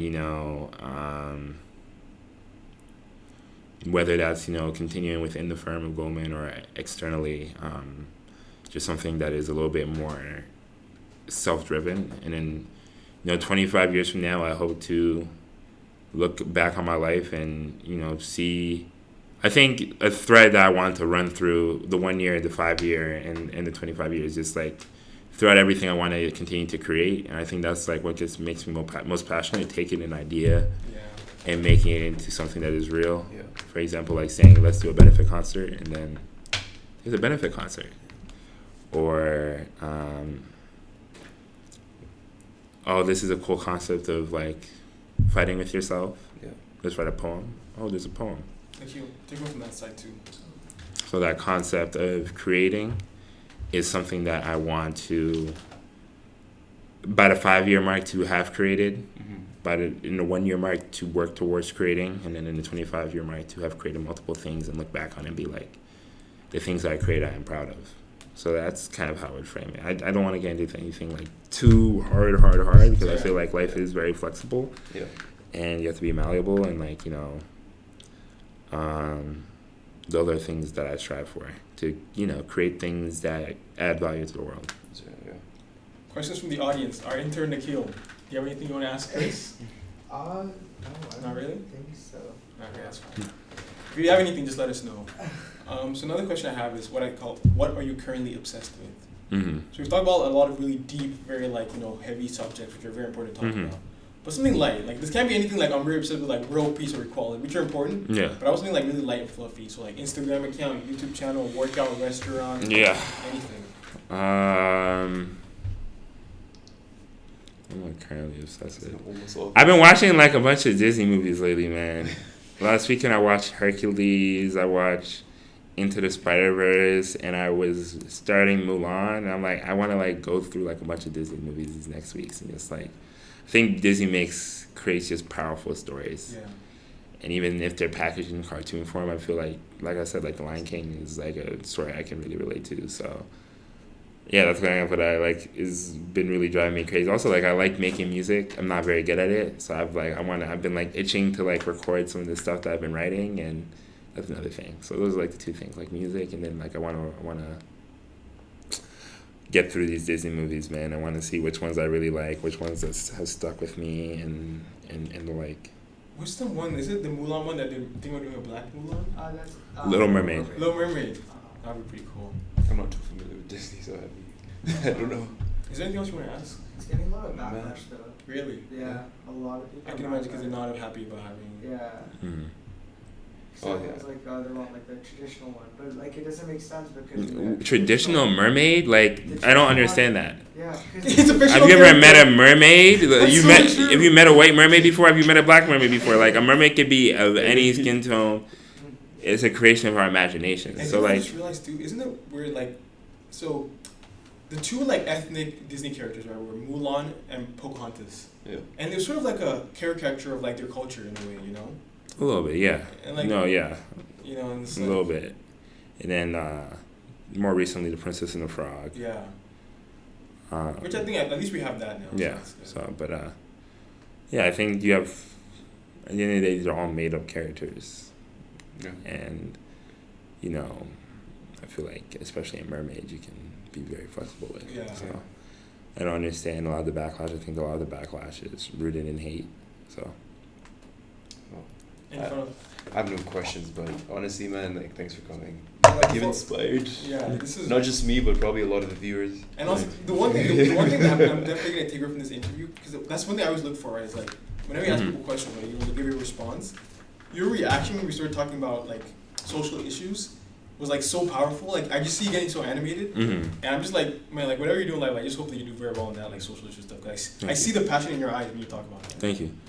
So final question is two-part question, sort of for someone watching this right now, or just you know anyone you want to speak to, what is a piece of advice you would give them? Just a general piece of advice, and a letter to a younger self. Oh, So Chris at 14, Chris at 16. yeah. What would you tell yourself? So, a piece of advice I give anyone is similar to kind of, it goes back to something I've repeatedly I'm during so the sorry interview. to do this. I want to end with this question. So before we do that, like, if someone, because I don't want to end with what I'm about to ask you. Because it's kind of like a boring question. But like, if someone's watching this right now and they want to find out, you know, Instagram, Twitter, you want to like promote anything, no more names. You want to tell them about some stuff where they can find you. Yeah. So you can follow me at Chris Eggy24, I think, is my new Instagram. And then no more names, definitely follow no more names. So _ no more names, one word. Yeah, that's mostly what I got to promote. Also follow Emerald Garner on Instagram. So MEEMMIE_Snipes, SNIPES. And, you know, support her as she like fights for the justice for her father. That's what I would say. And we'll link all of that stuff below as well. Yeah. And then so what's the question you had asked about like advice to someone? Advice, general advice from watching this, and also Yeah. a letter to your younger self. Yeah, so the thing I repeated repeatedly, I don't know if that's great English, but the thing I said a lot during the interview was the idea of like sometimes the hardest person to spend time with is yourself. But I also think it's the most important person to spend time with, because figuring out who you are and what you stand for is so important. In any relationship you have with anybody, whether it's a friend or a romantic relationship, if you can come to it with a certainty and a understanding of who you are, and also understanding that like who you are is never static. Like one of my least favorite things I hear people say is like, oh, that's just who I am. Because I feel like I have a very much of a growth mentality of the idea that like you shouldn't be set in your ways. Like you can always improve who you are. Like it's a matter of like not believing that's just who you are. Yeah. And you know, I think also want to like add a nuance that's separate from like existing in certain circumstances. So like understanding that like, you know, not everybody can like just become a millionaire or something like that. Like there's privileges and barriers to entry and that kind of stuff, but just like in terms of like, oh, like I'm just the type of person who like shows up to stuff late. No, you just show up to stuff late. Like there's no such thing as the type of person who shows up to stuff late. That's a decision that you're making. Yeah. Like you show up to this late. Yeah. So I would say like, yeah, I would say that's one piece of advice. Get comfortable with yourself. Spend time learning yourself. Other thing I would say to just anybody watching this is like something that I thought was extremely impactful and honestly changed my perspective on a lot of things. Is that the Ray McKesson said this. He spoke at Harvard. He said that the craziest thing is like kids will be like, he'll be talking to kids about criminal justice reform and he'll be like, oh yeah, this law is like this. And he's like, the crazy thing about that law is like someone made that. Like the society we live in is human created and can be human changed. So like, and when you think about recreating the world that we live in and reimagining the structures, it's like everything is malleable, everything is changeable. Like the world doesn't have to be the way that the world is. And I think that we fundamentally often can get trapped in the ways like, oh, that's just the way the world is, this is how the world works. It's like, if you don't want it to work that way, like spend time figuring out how to make it not work that way. Because laws can be changed, laws can be written, new, better laws can be made. Schools can be made, everything can be built and rebuilt. So that's something I think is important. The topic you brought up is something that I'm super big on as well, self-awareness. And it's a thing, but I think the like other part of that equation was like, okay, how do I develop self-awareness, right? Because I think maybe we're lucky to that point that we read a lot of books around the right people. But like if you're just like a young person or like at any age, you're trying to develop self-awareness, what's some advice on how to do that? I think journaling is big, something I hear. I also think that if you have access to it, I think everybody should see a therapist. I think that should be normalized. Having someone that you can talk to about who you are and like trade notes on. And I really just think like, I think both of those two things go back to the larger point of like, actually a third thing is like reading and like becoming aware of how the world works. What kind of things to read though? Any and everything, honestly. Like anything you can read just gives you a broader perspective on the world. Whether that's fiction, I'm just thinking the average person reading this, right? The average person watching or listening to this, like they're just thinking, okay, where do I start? It's hard to give recommendations.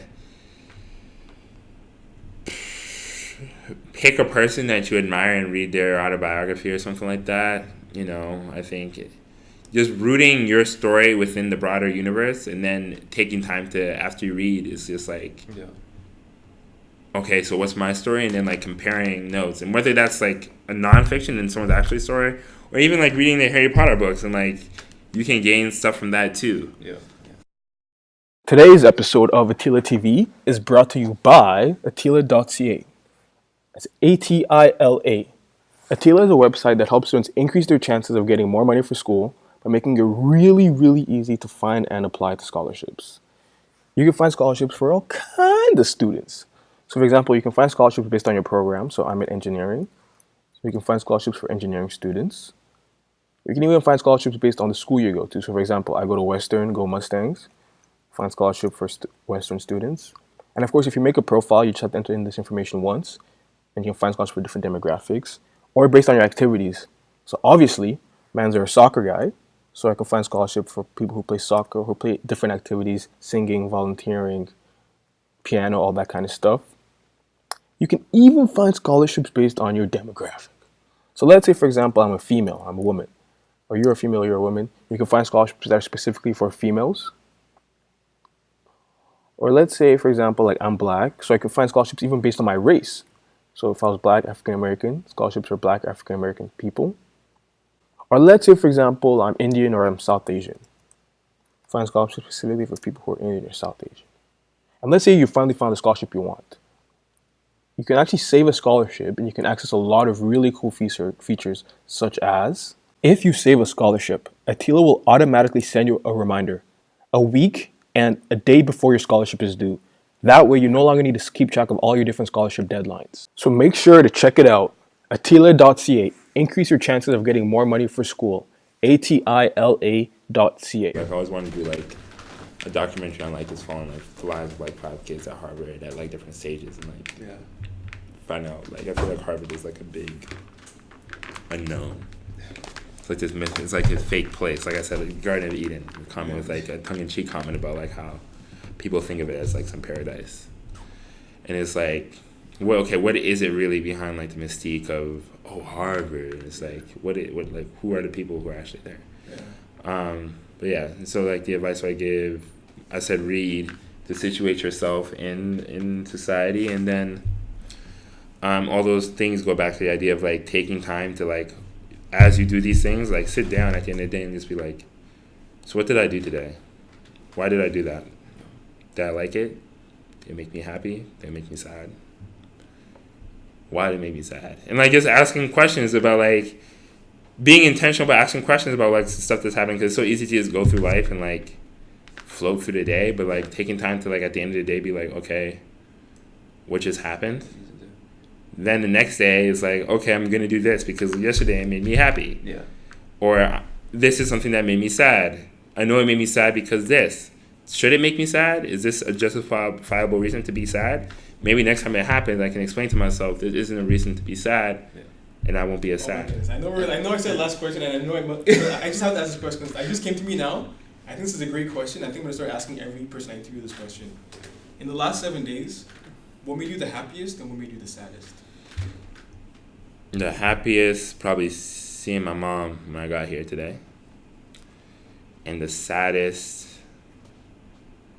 it was like a weird type of sadness. It wasn't immense. It was like a mix of happiness and sadness. But at the end of the No More Names, or at the end of the memorial event yesterday, we all released balloons. Yeah.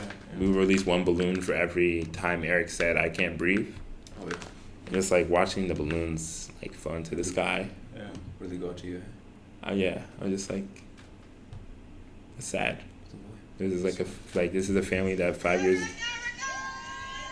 It's a family that 5 years later is, still grieving. Yeah. So, Emerald said, she said, I never asked to be an activist. You guys made me one, right? Yeah. So that made me sad, but, also hopeful. Awesome. Let's end on a positive note. Yeah, I was gonna, you're talking about, what were we talking about before? Oh, the advice. Is there any spirituality? Not that it has to be religious, but just to humble yourself, a way, because I feel like if you look at higher power, you're more humble, and you don't feel like you're. You think so? You can ask the topic anyway. Anyway, but like, that's a topic in itself. Yeah. do I believe, I'm Christian, I'm Catholic, so I believe in God, and I feel like, finding something you believe in. That's right, yeah. It doesn't need to be religious, but I feel like, again, understanding your spirit, understanding the connectivity of the universe, and if you fundamentally look at all religions, at the center of each religion is the idea of love. Yeah. And I think building a philosophy of love, whether that is grounded in a book, grounded in a faith, grounded in a God or not, I think a philosophy of love is important. For sure. Final question. I'm done. I'm done. You're done. We're all done. Final question. Okay. Letter to your younger self. Yeah, no, the letter I would send to my younger self is, there'll be some bumps along the road, but you'll be okay. I think that would be the entirety of the message. It's like, I know you think right now that like the world's at your fingertips, and it is, and you're going to do great things, and you're going to make everybody super proud. Understand that there's going to be some bumps along the road. Just hold on really tight. And when it seems like you won't make it through, understand that you still will. Ask for help when you need it. People around you love you, and they'll help you through your tough and your darkest moments. And when you don't feel like yourself, people will bring you back to yourself.